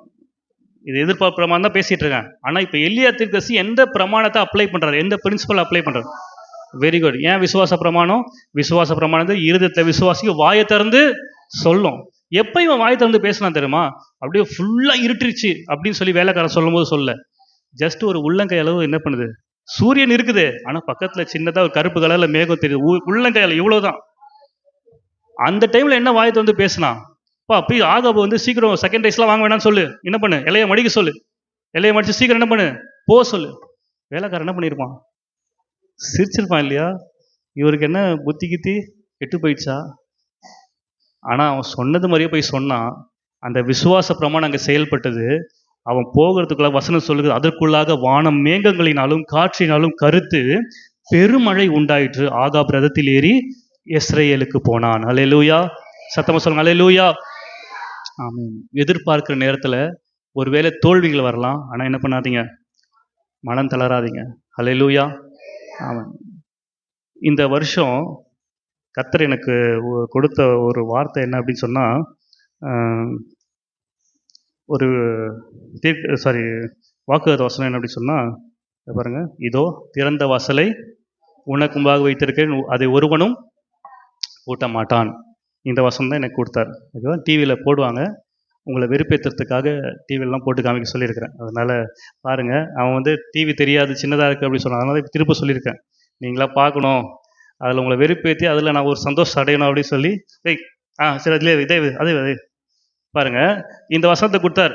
சரியா? இந்த வசனத்தை கொடுத்துருக்கும் போது, இந்த வருஷம் மே மாதம் ஜெர்மனியில் ஒரு கான்ஃபரன்ஸ் நடக்குது. அதுக்கு போகணும்னு சொல்லிட்டு நான் பிரயாசம் எடுத்தேன். சரிங்களா? பிரயாஸ் எடுக்கும்போது கையில் காசு கிடையாது. அது விசாவுக்கு வந்து நிறையா பேங்க் பேலன்ஸில் நிறைய வச்சுருக்கணுமா. அதெல்லாம் என்கிட்ட எதுவுமே கிடையாது. ஆனால் ஆண்டவர் கிருபையில் விசாலாம் வந்துருச்சு. இப்போது நாளன்னைக்கு வந்து நான் ஜெர்மனி கிளம்புறேன்னா, இன்னைக்கு வரைக்கும் எனக்கு நான் என்ன எடுக்கல, டிக்கெட்டு எடுக்கல. நான் எப்பவுமே வெளிநாட்டுக்கு போனால் இது வரைக்கும் இவ்வளவு லேட்டாக நாளன்னைக்கு போகிறேன்னா அது வரைக்கும் டிக்கெட் எடுக்காமல் நான் ஒரு நாள் இருந்ததில்லை. ஆனால் இந்த வாட்டி இந்த மாதிரி டிக்கெட் எடுக்காமல் இருந்ததில்லை. எனக்கு வந்து சுத்தமாக நம்பிக்கை போயிடுச்சு. சரி அவ்வளோதான், சரி இந்த வாட்டி போக முடியாது அப்படின்ற ஒரு இது வந்துட்டேன். இப்போ பாருங்க, இந்த நீங்கள் பார்க்குறீங்களா ஸ்கிரீன் தெரியுதா? இது என்னது? இது வானகரம், பாரிஸ் கிடையாது. வானகரத்தில் அங்கே ஒரு எக்ஸிபிஷன் வச்சுருந்தாங்க ஜனவரி மாதம் பொங்கல் டைமில். அங்கே வந்து ஒரு ஐஃபில் டவர் தான், ஆனால் அது பேனர், அது பின்னாடி கட் அவுட். ஓகேவா? அது கட் அவுட். எனக்கு ஈஃபில் டவர் பார்த்த உடனே ஓகே, ஃப்ரான்ஸ், பாரிஸ், நம்ம அங்கே போகணும் அப்படின்னு சொல்லிட்டு என் மனைவி கூப்பிட்டு ஒரு ஃபோட்டோ எடுக்க சொன்னேன். ஃபோட்டோ எடுத்து இதை வச்சுக்கோ, நான் வந்து கண்டிப்பாக இந்த இடத்துக்கு நான் என்ன பண்ணுவேன் போவேன். அது சொல்லும்போது சிரிச்சுக்கிட்டே ஃபோட்டோ எடுத்தாங்க. ஃப்ரான்ஸுக்கு போகிறேன், மூஞ்ச பார்த்தியா, காசு எங்கே இருக்குது, ஃப்ரான்ஸுக்கு போகுது அப்படின்னு சொல்லிட்டு இந்த வருஷம் ஜனவரி 5ஆம் தேதி இந்த ஃபோட்டோ எடுத்தேன். அதை எடுத்துகிட்டு வந்துட்டேன். எடுத்துட்டு அப்புறம் வந்து அந்த அந்த கான்ஃபரன்ஸ் அடுத்தோன்னா ஒரு வாரத்துக்கு முன்னாடி வரைக்கும் எங்கள் மனைவி கூட நம்பவே இல்லை. இந்த மாதிரி நான் போகிற சொல்லியிருந்தேன், காசு எங்கே இருக்குது, அதான் போக முடியாது அப்படின்னு சொல்லிட்டு எனக்குமே நம்பிக்கை இல்லை. அவள் தான் எங்கே இந்த காசே இல்லை, டிக்கெட்டு யாரும் காசு கொடுக்கல அப்படின்னு சொல்லிட்டு நானும் விட்டுட்டேன். ஆனால் பாருங்கள், திடீர்னு எனக்கு இந்த வசனம் எனக்கு ஞாபகம், இதோ திறந்த வாசலை உனக்கு முன்பாக வைத்திருக்கிறேன் அப்படின்றத இந்த வசனம் அனுப்பியிருக்காங்க பாரு போடு. இந்த வசனம் எனக்கு வந்து நீங்கள் பாருங்கள், இதுதான் இந்த வசனம் பாருங்கள், இதோ திறந்த வாசல். அதுக்கு கீழே ஒரு பிக்சர் இருக்கா? எதர்ச்சியா ஒரு வாரத்துக்கு முன்னாடி எனக்கு இந்த வசனம் என் கண்ணில் பட்டுச்சு. நான் இப்போ திடீர்னு இந்த பிக்சரை பார்த்தேன். அடுத்த இதில் இன்னும் கொஞ்சம் ஜூம் பண்ணியிருப்பேன் அந்த பிக்சர் கீழே இருக்கிற அந்த கண்ட்ரி. நான் என்ன பண்ணேன், சரி ஏதோ ஒரு நாடு மாதிரி தெரியுதே, இது என்ன கண்ட்ரியாக இருக்கும், லண்டன் மாதிரி தெரியுதே அப்படின்னு சொல்லிட்டு நமக்கு தான் இருக்குது சாட் ஜிபிடி. அதை ஃபோட்டோ எடுத்து சாட் ஜிபிடியில் போட்டு இது எந்த கண்ட்ரி இது சொல்லு அப்படின்னு சொல்லி கேட்டேன். என்ன கண்ட்ரி சொல்லியிருக்கோன்னு நினைக்கிறீங்க? அது என்ன கண்ட்ரி தெரியுமா சொல்லிச்சு? இது கண்டிப்பாக என்ன நாடு, ஜெர்மனி அப்படின்னு சொல்லிடுச்சு. எனக்கு அவ்வளோதான், ஆண்டவரே எனக்கு பதில் சொன்ன மாதிரி ஆயிடுச்சு. எனக்கு காசு இல்லைனாலும் பரவாயில்ல, கண்டிப்பாக என்ன பண்ணிவிடுவோம், ஜெர்மனி போயிடுவோம். ஏன்னா வந்து ஆண்டவரே இந்த வருஷம் வாக்கு என்ன பண்ணியிருக்கிறாரு, நமக்கு தெரியாத ஐடியாவே கிடையாது இந்த வருஷம் போக போகிறோன்றது. ஆனால் ஆண்டவர் சொல்லியிருக்கிறார். அப்போதான் மனைவியே கொஞ்சம் என்ன பண்ண ஆரம்பித்தாங்க, விசுவாசிக்க ஆரம்பித்தாங்க. ஆனால் கடைசி வரைக்கும் அது நடக்கும்ன்ற நம்பிக்கையே கிடையாது. ஆனால் கரெக்டாக போகிற அதுக்கு முந்தின நாள் வந்து பல சிக்கல் மத்தியில் நான் போய் ஒரு ஆப்பில் போய் டிக்கெட் புக் பண்ணுறேன். டிக்கெட் புக் பண்ணால் எல்லாமே பேமெண்ட்டெல்லாம் போட்டுட்டு கடைசியில் பேமெண்ட் சக்ஸஸ்ன்னு வந்துருச்சு. ஆனால் என்ன சொல்லிட்டாங்கன்னா, நீங்கள் புக் பண்ண அந்த ஃப்ளைட்டில் வந்து சீட் இல்லைன்னு சொல்லிட்டாங்க, அதனால் உங்களால் என்ன பண்ண முடியாது, போக முடியாது. இப்போ என்ன ஆயிடுச்சுன்னா, கார்டுலேருந்து பே பண்ணதுனால அந்த காசு வந்து கார்டுக்கு என்ன பண்ண முடியாது, அவங்க ரிட்டர்ன் பண்ண மாட்டாங்க. ரிட்டர்ன் பண்ணணுன்னா அவங்க சொல்லிட்டாங்க, ரீஃபண்ட் கண்டிப்பாக கொடுத்துட்றேன், கவலைப்படாதீங்க, உங்கள் காசு எங்கிட்ட தான் இருக்குது, ரீஃபண்ட் கொடுத்துட்றோம், 1 லட்ச ரூபா கிட்ட ரீஃபண்ட் கொடுத்துட்றோம். ஆனால் உங்கள் அக்கௌண்ட்டில் வந்து சேர்கிறதுக்கு அது 12 நாள் ஆகும்ட்டாங்க. அடடா, 12 நாளா? அதுக்குள்ளே இந்த கான்ஃபரன்ஸும் முடிஞ்சிடும், நாளைக்கு நான் போகணுமே அப்படின்னு சொல்லிட்டு அவங்கள்ட்ட ரெக்வஸ்ட் பண்ணுறேன், எனக்கு உடனடியாக பண்ணுங்கள். இல்லை சார், நீங்கள் என்ன ரிக்வஸ்ட் பண்ணாலும் 12 நாள் ஆகிடும், வேறு எதனா ஆல்டர்னேட்டிவ் இருக்கா அப்படின்னா, வேணால் உங்கள் வேலெட்டில் போடுறோம் அப்படின்னு சொல்லி போட்டாங்க. சரி வேலெட்டில் போடுறாங்க அப்படின்னு சொல்லிட்டு, வேலெட்னா உடனே வந்துடும் சொன்னாங்க. சரி வேலெட்லேருந்து அதுக்கப்புறம் மறுபடியும் புக் பண்ணி பார்க்குறேன், எந்த ஃப்ளைட்லேயுமே சீட் இது பண்ணுறதுக்கு செலக்ட் பண்ணுறதுக்கு காமிக்கவே இல்லை. எனக்கு திருப்பியும் பயம், இப்போ வேலெட்லேருந்து தான் பே பண்ணோம், வேலெட்லேருந்து பே பண்ணி திருப்பியும் அதே மாதிரி ஆயிடுச்சுன்னா வேலெட்லேருந்தும் திருப்பி வராது, அதுக்கு திருப்பியும் என்ன ஆகும், ஒரு 10 நாள் ஆகும்னு சொல்லிட்டாங்க. அதனால் சரி ஆண்டவர் மேலே பாரத்தை போட்டு கடைசியாக ஒரு ஃப்ளைட் இருந்தது, ஆனால் சீட் என்னால் செலக்ட் பண்ண முடியல. சரி லாஸ்ட் ட்ரைன்னு சொல்லிட்டு நான் ட்ரை பண்ணேன், சீட்டு கிடைக்கல. சரி ஏதோ, ஆனால் டிக்கெட் புக் ஆகிடுச்சின்னு சொல்லிட்டாங்க. இந்த முறை எந்த மெசேஜும் வரல, இந்த மாதிரி ஏர்லைன் வந்து டிக்ளைன் பண்ணிட்டாங்களா, மெசேஜ் வரல. சக்ஸஸ்னு வந்துச்சு. ஆனால் சீட் ஆனால் செலக்ட் பண்ணாதனால இது வரைக்கும் எப்போவுமே நான் வந்து சீட் செலக்ட் பண்ணாமல் டிக்கெட் புக் பண்ணதில்லை. சரி என்ன நடக்க போது தெரியலேன்னு சொல்லிட்டு போனேன். இந்த நடுவில் ஒரு செய்தியை கேட்டேன். அந்த செய்தியில் ஒரு பாஸ்டர், பழைய காலத்து பாஸ்டர், அவர் பேசுகிறார். என்ன பேசுனார்னா, எனக்கு வந்து இந்த மாதிரி தான் நியூயார்க்லேருந்து பார்படாஸ்க்கு போகிறதுக்கு எனக்கு காசு இல்லை, எங்கள் பாஸ்டர் சொன்னார் நீ எதிர்பார்ப்போடு கூட இரு, அவர் போகும்போது சொல்லிட்டாராம், நீ அடுத்த வாரம் கண்டிப்பாக நீ நியூயார்க்கு போகணும். அவர் நியூயார்க்கு போயிடுவோப்பா, போப்பா நான் பார்க்குறேன், நீ நியூயார்க்கு போகிற, அங்கேருந்து நீ எனக்கு என்ன பண்ணுற, கடிதம் அனுப்புகிற, அதை நான் பார்க்குறேன் அப்படின்னு சொன்னார். இவருக்கு அது நடக்கிறதுக்கு வாய்ப்பே இல்லையாம். வாய்ப்பே இல்லை. ஆனாலும் வந்து கடைசியாக அவர் போய் கப்பலில் தான் போகணும். அவங்க வந்து அப்போல்லாம் ஃப்ளைட்டு கிடையாது. நான் வந்து 1900s நடக்கிற ஒரு ஸ்டோரி. அவர் சொன்னாராம், அந்த பாஸ்டர் சொல்லிட்டார், நீங்கள் கண்டிப்பாக போ, நியூயார்க்கில் அடுத்த வாரம் நீ நியூயார்க்கில் இருக்கிற, அங்கேருந்து எனக்கு கடிதம் அனுப்புகிற. இதை சொல்லி அனுப்பிச்சிட்டார். இது அவருக்குள்ள ஒரு எதிர்பார்ப்பு உண்டு படுச்சு. ஆனால் அவர் கண்ணு முன்னாடி பையில் காசு இல்லை, அங்கே சீட் எல்லாமே புக் ஆகிடுச்சான். கடைசியாக ஒரு நாள் ட்ரை பண்ணலாம் சொல்லிட்டு அடுத்த நாள் அந்த கப்பல் புறப்படுறதுலாம் முன்னாடி நாள் போய் கேட்குறாராம். அப்போ அது முன்னாடி இருந்த ஒரு நபர் வந்து ஏதோ ஒரு நாய் வந்து அவர் காலை கடிச்சிருச்சான். அந்த நாய் கால் கடிச்சதுனால அவருக்கு முன்னாடி இந்த நபர் போயிட்டான், டிக்கெட் வாங்காமல் போயிட்டு. அவர் போய் அந்த டிக்கெட் கவுண்டரில் போய், எனக்கு இந்த மாதிரி நான் நியூயார்க்கு போகணும், எனக்கு வந்து காசு இவ்வளோ தான் இருக்குது, ஆனால் எனக்கு வந்து போக முடியாது, அதனால் வந்து என்ன இருக்குதான்னு பாருங்கள் அப்படி சொல்லும்போது, அந்த நேரத்தில் அவர் செக் பண்ணி பார்த்துட்டு சொன்னாராம், இங்கே வந்து ஒரே ஒரு சீட்டு தான் இருக்குது, ஆனால் அது பிஸ்னஸ் கிளாஸ், இருக்கிறதுலே ஹையஸ்ட் கிளாஸ் பிஸ்னஸ் கிளாஸ் தான் இருக்குது, அதனால் வந்து அந்த டிக்கெட் உங்களால் வாங்க முடியுமா அப்படின்னு சொல்லி கேட்டாங்க. அப்போ வந்து அவர் சொல்லிட்டாராம், இல்லை என்னால் முடியாது. ரொம்ப ஏமாற்றம். அதுக்கப்புறம் உள்ள அந்த ஆஃபீஸர் வந்து பக்கத்தில் இருக்க ஆஃபீஸர்கிட்ட பேசி, ஒரு குட் நியூஸ், உங்களுக்கு வந்து இந்த காசுலேயே உங்களுக்கு பிஸ்னஸ் கிளாஸ் என்ன பண்ணிடுறாங்க, கொடுத்துட்றாங்கன்னு சொல்லிட்டாங்க அப்படின்னா. அந்த பாஸ்டர் வந்து இதே தான் சொன்னாராம், நீ நியூயார்க்கு போகிற, நீ பிஸ்னஸ் கிளாஸில் போகிற அப்படின்னு சொல்லி சொன்னான். இந்த இடைப்பட்ட காலத்தில் இந்த செய்தி நான் கேட்டு நான் யோசிச்சு பார்த்தேன். இப்போல்லாம் வந்து எனக்கு தெரியும், இப்போல்லாம் அந்த டிக்கெட் ஃபெயில் ஆகலை, சரி காசு கிடச்சா நம்ம டிக்கெட் புக் பண்ணலாம், அந்த நம்பிக்கையில் இருக்கும்போது நான் இந்த இமேஜினேஷன்லாம் பண்ணுறேன், எக்ஸ்பெக்ட் பண்ணுறேன். சரி அவருக்கு நடந்துச்சுன்னா நமக்கு ஏன் நடக்காது? நம்மளும் என்ன பண்ணணும், பிஸ்னஸ் கிளாஸில் போகணும். எப்போ டிக்கெட் வாங்குறதே காசு இல்லாதப்போ பிஸ்னஸ் கிளாஸில் போகிற மாதிரி. எங்கே அது எதுக்கு? இங்கே பக்கத்தில் டெல்லி இதெல்லாம் இல்லை, எங்கள் ஜெர்மனிக்கு. சரி அது அப்புறம் அந்த இமேஜினேஷனே விட்டுட்டேன், அந்த எக்ஸ்பெக்டேஷனே விட்டுட்டேன். ஏன்னா வந்து டிக்கெட்டுக்கு இங்கே என்ன இல்லை, காசு இல்லை, இதில் இது பிஸ்னஸ் கிளாஸ் வேறு அப்படின்னு சொல்லிட்டு விட்டுட்டேன். சரி ஒரு வழியாக போயிட்டு அந்த ஜெர்மனிக்கு போகிற டைமில் இந்த சென்னை ஏர்போர்ட்டில் போயிட்டு உள்ள ஃப்ளைட் ஏறுறேன். எல்லாரும் போகிறாங்க, எனக்கு முன்னாடி 2-3 பேர் இருக்கிறாங்க. கடைசியாக நான் லாஸ்ட்டாக, எனக்கு சீட்டு நம்பர் இல்லைல்ல, அதனால் வந்து லாஸ்ட்டாக போய் என்னோடய பாஸ் அந்த இதை கொடுக்குறேன். அதை வாங்கிட்டு அவங்க ஸ்கேன் பண்ணிவிட்டு, உங்களுக்கு சீட்டே இல்லையே அப்படின்றாங்க. எப்படி இருக்கும் யோசிச்சு பாருங்கள். உங்களுக்கு சீட்டே இல்லையே அப்படின்னு சொல்லிட்டு, கொஞ்சம் இப்படி ஓரம் வாங்க அப்படின்னு சொல்லிட்டு என்னை தனியாக ஓரமாக வர வச்சுட்டாங்க. மற்றவங்களெலாம் உள்ளே ஸ்கேன் பண்ணி அனுப்பிட்டு இருக்கிறாங்க.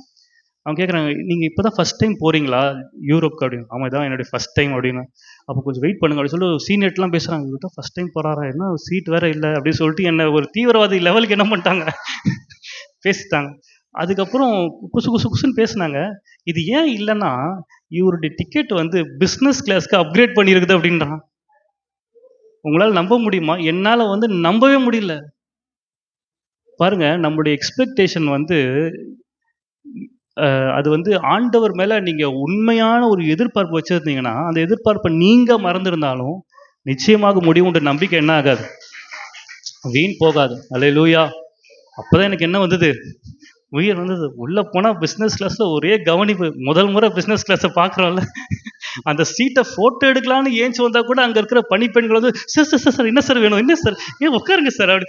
ஒரு ஃபோட்டோ கூட எடுக்க விட மாட்டோம், அந்த அளவுக்கு தாங்க என்ன பண்ணுறாங்க, தாங்குறாங்க. என்ன கவனிப்பு பாருங்க. இதெல்லாம் எதுக்கு சொல்ல வரேன்னா, அப்புறம் அங்கே ஜெர்மனிக்கு போயாச்சு. ஆனால் நான் எங்கே ஃபோட்டோ எடுத்தேன்னா, நான் ஃபோட்டோ எடுத்தது வந்து ஜெர்மனியில், அந்த ஐஃபில் டவர் ஜெர்மனி கிடையாது, எங்கே, பாரிஸ். ஜெர்மனி போனதே ஒரு பெரிய சாட்சி. இதில் எங்கேருந்து நான் பாரிஸ் போக முடியும்? அதுக்கப்புறம் அங்கே போய் ஒரு வீட்டில் தங்கினேன். அந்த தங்கின வீட்டில் அவங்க அங்கே தங்கின அந்த வீட்டார் கண்ணில் தயவு கிடைத்து அவங்க என்னை வந்து அவங்களா சொந்த காசு கிட்டத்தட்ட ஒரு 300 யூரோஸ் 350 யூரோஸ் அந்த ட்ரெயின், அங்கே ஜெர்மனிலேருந்து ட்ரெயின்லேயே போயிடலாம் ஃப்ரான்ஸ்க்கு.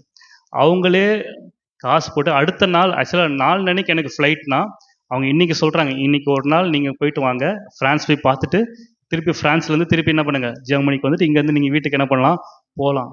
அது கூட அதெல்லாம் சாத்தியமே இல்லைன்னு நினச்சேன். ஆனால் பாருங்கள், கர்த்தர் ஒரு வார்த்தையை கொடுத்துட்டார் அப்படி சொன்னால் அதை எப்படியும் யாரை கொண்டு என்ன பண்ணிடுவார், நிறைவேற்றுவோம். ஆனால் நம்ம என்ன பிரின்சிபலில் செயல்படுறோம், என்ன பிரமாணத்தின் அடிப்படையில் செயல்படுறோம். லா ஆஃப் என்னது, எக்ஸ்பெக்டேஷன்.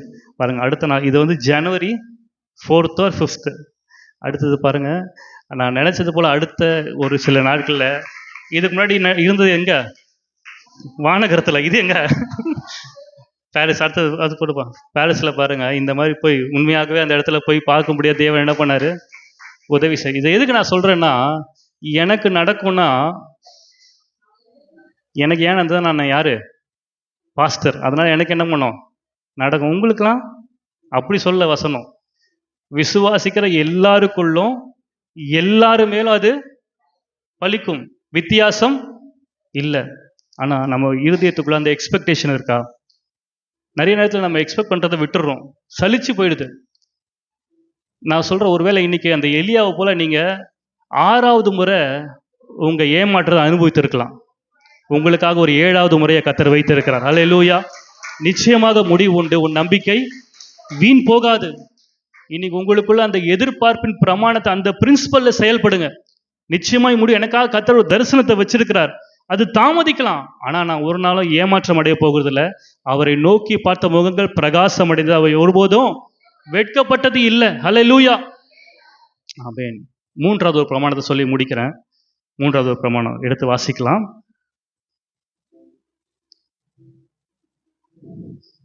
ஆதியாகமம் 8ஆம் அதிகாரம் 22ஆம் வசனம். ஆதியாகமம் 8:22. சீக்கிரமா வாசிங்க.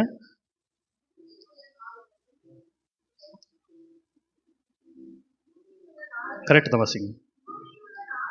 ம் ம் ம் ம் ம் ம் ம். ஆமென். அல்லேலூயா. 3வது பிரமாணத்தினுடைய பெயர் என்ன அப்படின்னு சொன்னா, the law of seed and harvest. விதைப்பும் அறுப்பும் குறித்ததான பிரமாணம். the law of seed and harvest. நம்ம எல்லாருக்கும் தெரிந்த ஒரு வசனம் இருக்கு, கலாத்தியர் 6:7. மனிதன் மோசம் போகாதீர்கள், தேவன் தம்மை பரியாசம் பண்ண விட்டார். மனுஷன் எதை விதைக்கிறானோ அதையே அறுப்பான். நீங்க எதை விதைக்கிறீங்களோ அதை உங்க வாழ்க்கையில அறுப்பீங்க. அதனாலதான் வசனம் சொல்லப்பட்டிருக்கு, பூமியுள்ள நாளளவும் விதைப்பும் அறுப்பும் ஒழிவது இல்லை. விதைப்பும் அறுப்பும் ஒழிவதில்லை. நீங்க எதை விதைக்கிறீங்களோ நிச்சயமா அதை என்ன பண்ணுவீங்க? அறுப்பீங்க. அது பணமா இருக்கலாம், அல்லது இருதயத்துல நீங்க போடுகிற ஒரு எண்ணங்களா இருக்கலாம், கெட்ட எண்ணங்களா இருக்கலாம், அல்லது நல்ல எண்ணங்களா இருக்கலாம். கெட்ட எண்ணங்களை விதைச்சிங்கன்னா தீமையானதை அறுவடை செய்வோம். நல்ல எண்ணங்களை விதைச்சா நன்மையான காரியங்களை அறுவடை செய்வோம். பொருளாதாரத்தில் ஆண்டவருடைய ஆலயத்தில் நீங்கள் விதைச்சா எதை விதைக்கிறீங்களோ நீங்கள் அதை என்ன பண்ணுவீங்க? அறுப்பீங்க. பாருங்க, நிறைய நேரத்தில் இந்த பொருளாதாரத்தில் இந்த விஷயத்தை அட்ரஸ் பண்ணணும்னு நினைக்கிறேன். நிறைய விசுவாசிகளுடைய வாழ்க்கையில் இந்த தசம பாகம் கொடுக்கறது எப்படி நடக்குது அப்படின்னு சொன்னால், சம்பளம் வாங்குறது ஒரு அமௌண்ட்டாக இருக்கலாம். உதாரணமாக 30,000 சம்பளம், மாத சம்பளம். ஆனால் மாதம் ஸ்டாண்டர்டாக 1000 ரூபாய் தசம பாகம் நாங்கள் தசமாக கொடுத்துட்றோம், அதெல்லாம் வஞ்சிக்க மாட்டோம். ஆனால் 30,000 வாங்கினா 3,000 போட மாட்டோம். எவ்வளோ போடுவோம்? அது 50,000 வந்தாலும் எவ்வளோ தான் போடுவோம்? தசபாகம் டிக் பண்ணி 1000 ரூபாய். விதைப்பும் அறுப்பும் என்கிறது ஒரு பிரமாணம். தசமபாகம் என்பது ஒரு பிரமாணம், ஒரு பிரின்சிபல், ஒரு விதி. லா ஆஃப் கிராவிட்டி மாதிரி இது law of seed and harvest. இது ஒரு பிரமாணம். இது ஆண்டவர் சொன்னார்னு போடுறது இல்லை, பாஸ்டர் சொன்னார் போடுறது இல்லை, பைபிளில் சொன்னதுனால போடுறது இல்லை. இது ஒரு பிரமாணம். இது பிரமாணத்தின் அடிப்படையில் செயல்படுகிற ஒரு காரியம். நிறைய நேரத்தில் நம்ம அப்படி செய்கிறோம் பாருங்க. அப்படி செய்யக்கூடாது. ஏன் அப்படி செய்யக்கூடாதுன்னா, இது ஒரு பிரமாணத்தின் அடிப்படையில் என்ன பண்ணுது? செயல்படுகிறது. நான் ஒரு சம்பவத்தை நான் காண்பிக்கிறேன் பாருங்க. நம்ம போன வாரம் தியானித்த ஒரு விதவையை வாசித்தோம் இல்லையா? அந்த அம்மா 2 ராஜாக்கள் 4ஆம் அதிகாரத்தில் ஒரு விதையை வாசித்தோம். ஆனால் 1 ராஜாக்கள் 17 சாரிபாத் விதவையை குறித்து நம்ம வாசிக்கிறோம். அந்த சாரிபாத் விதவைகிட்ட இந்த எலியா தீர்க்கதரிசி சொல்றாரு, அங்க ஒரு விதவை விறகு பொறுக்கி கொண்டிருந்தாள். 1 ராஜாக்கள் 17ஆம் அதிகாரம் 10ஆம் வசனம் சொல்லுகிறது, ஒரு விதவை விறகு பொறுக்கி கொண்டார். எதுக்கு விறகு பொறுக்கி இருப்பாங்க? கரெக்ட். எதுக்கு? அடுப்பு பற்ற வைக்கிறதுக்கு, சமைக்கிறதுக்கு விறகு பொறுக்கி. ஆனால் நம்ம அதுக்காக விறகு பொறுக்கல. வசனம் எதுக்கு பொறுக்கிறாங்கன்னு சொல்றாங்கன்னா, 12ஆம் வசனத்துல கடைசியில சொல்லப்பட்டிருக்குது, இதோ நானும் என் குமாரனும் சாப்பிட்டு செத்து போக 2 விறகு பொறுக்குகிறேன். இந்த அம்மா எதுக்கு விறகு பொறுக்கிட்டு இருந்தாங்க? சாப்பிட்றதுக்கு இல்லை, சாப்பிட்டு செத்து போறதுக்கு விறகு பொறுக்கிட்டு இருந்தாங்க இந்த அம்மா. ஏன்னா வீட்டில் கொஞ்சம் அவங்க சொல்றாங்க, எனக்கு தண்ணீர் கொஞ்சம் கொடுமா, பாத்திரம் தண்ணி கொடுன்னு சொல்லி தண்ணி எடுக்க போகும்போதே சொல்றாங்க, அப்படியே என்ன பண்ணு, கொஞ்சம் அப்பமும் சுட்டி எனக்கு என்ன பண்ணிடு, எடுத்துட்டு வந்துரு அப்படி சொல்லும்போது அதுக்கு அம்மா சொல்றாங்க, என் பானையில் 1 பிடி மாவும் கலையத்தில் கொஞ்சம் எண்ணெயும் இல்லாமல் என்னிடத்துல 1 அடையும் இல்லை அப்படின்னு சொல்றாங்க. நிறைய நேரத்தில் இது எதுக்காக இந்த தசமத்தை சொன்னேன்னா, நிறைய நேரத்தில் நான் 30,000 சம்பளம் வாங்குறேன், நான் ஏன் 1000 தான் கொடுக்க முடியுது அப்படின்னு சொன்னா, அதுக்கு வேலிட் ரீசன் சொல்றாங்க. என்ன ரீசன்? நான் நிறைய இஎம்ஐ கட்டணும், லோன் கட்டணும், நிறைய இடத்துல கடன் வாங்கியிருக்கிறேன், என் பிள்ளைங்களை படிக்க வைக்கணும், எங்கள் பிள்ளைகளுக்கான தேவைகள் இருக்குது, இதை நான் வந்து இந்த அமௌண்ட்டை நான் கொடுத்துட்டேன்னா நான் ரொம்ப தவிச்சிருவேன், என்னால் இந்த மாதத்தை ஓட்ட முடியாது.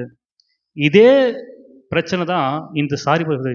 அந்த நாளுக்கு அந்த அம்மாவுக்கும் அந்த பையனுக்கும் தேவையான கொஞ்சம் எண்ணெயும் கொஞ்சம் மாவும் அவங்க சொல்கிறாங்க, இதை சாப்பிட்டு செத்து போக போகிறோம். அப்படின்னா எந்த அளவுக்கு வரும்? இதை கொடுத்துட்டா எங்களால் சர்வை பண்ண முடியாது. இன்றைக்கி நம்மளுடைய கதை கூட அப்படி தான். நான் தசமாவதை கொடுத்துட்டா என் வாழ்க்கையை ஓட்ட முடியாது, என் அன்றாட இதை நான் கரெக்டாக செய்ய முடியாது, நான் எப்படி இதை பண்ண முடியும்? பண்ண முடியாது. ஆனால் பாருங்க, அதில் அவர் என்ன சொல்கிறாரு, எலியா தீர்க்கதரிசி சொல்கிறாரு, அவள்கிட்ட சொல்கிறாரு, அப்பொழுது எலியா அவளை பார்த்து, பயப்படாதே, நீ போய் என் வார்த்தையின்படி ஆயத்தப்படுத்து, ஆனால் முதல் அதிலே எனக்கு ஒரு சிறிய அடைய பண்ணி என்னிடத்துல கொண்டு வா. 2 அடை பண்ற இடத்துல அதுல கொஞ்சம் சின்னதா பண்ணி எடுத்துட்டு வான்றார். அப்படின்னா அவங்களுக்கு மீதி எவ்வளவுதான் இருக்குது? 1.5 தான் இருக்கும். 1.5 தான் இருக்கும். 2 சாப்பிட்டு செத்து போவாங்கன்னா 1.5 சாப்பிட்டா சாப்பிடும்போது செத்து போயிடுவாங்க போல. அல்லேலூயா. பார்த்தீங்களா, போன வாரம் ஒரு செய்தி, ஒருத்தர் சர்ச்சுக்கு ஒரு ஆள் தான் நினைக்கிறேன் அவர். ஏன்னா ஆண்டவர் சரியான பனிஷ்மெண்ட் கொடுத்துருக்கிறார். எதுக்கு இப்படி சொல்கிறேன்னா, அப்படிலாம் சொல்ல, உங்களை பயன்படுத்துறதுக்காக சொல்கிறேன்.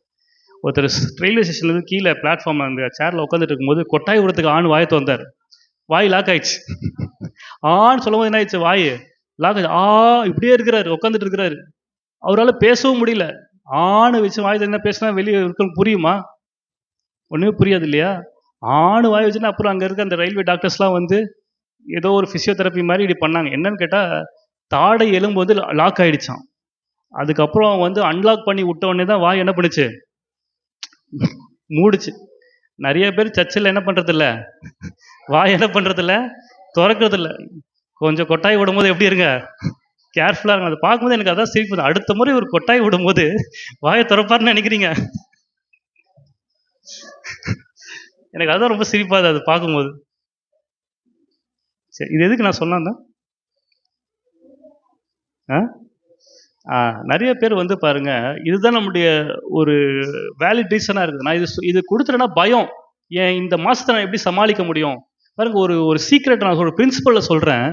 இந்த அம்மா வந்து தன்னுடைய அந்த நாளுக்கு உண்டான காரியத்திலேருந்து ஒரு கரெக்டான அளவை எடுத்து தீர்க்கதரிசியில் கையில் கொடுத்தாங்க. ஆனால் கொடுக்கும்போது என்ன இருந்தது? இருதயத்தில் பயம் இருந்தது. அதனால தான் சொல்ல, பயப்படாத. நிறைய பேர் ஏன் சரியான தசமாவது கொடுக்கறது இல்லைன்னா பயம் இருக்குது. கொடுத்துட்டா வேலிடாக எவ்வளோ இந்த பாஸ் அசால்ட்டாக பேசிட்டு போயிடுவார். இவரா வந்து என் வீட்டு கரண்ட் பில்லை கட்டுவார், இவரா வாடகை கட்டுவார், இவரா ஸ்கூல் ஃபீஸ் கட்டுவார், இப்படி வேலிடாக சொல்லலாம். ஆனால் நல்லா புரிந்து கொள்ளுங்க, இந்த மாதிரி அவங்க ரீசன் சொன்னாலும் அவர் சொன்ன வார்த்தைக்கு கீழ்ப்படிந்து செஞ்சாங்க. வசனம் சொல்வது, அதுக்கப்புறம் எலியா சொன்ன வார்த்தையுடைய பானையிலே செலவழிந்து போகவும் இல்லை, கலசத்தின் எண்ணெய் குறைந்து போகவும் இல்லை. நிறைய நேரத்தில் ஏன் தெரியுமா உங்கள் வாழ்க்கையில் இன்னும் அற்புதம் நடக்காமல் இருக்கு? சில காரியங்களை குறித்து பயந்து ஆண்டவருக்கு விதைக்க வேண்டிய விதையில சிலர் வஞ்சிக்கிறதுனால தான் ஆண்டவருடைய இயற்கைக்கு அப்பாற்பட்ட வல்லமையை இன்னும் நம்முடைய வாழ்க்கையில நம்ம கண்டு கொள்ளாமல் இருக்கிறோம். அல்லேலூயா. நான் இதை சொல்றதுல வெக்கப்பட மாட்டேன், இதை சொல்றதுல கூச்சப்பட மாட்டேன்.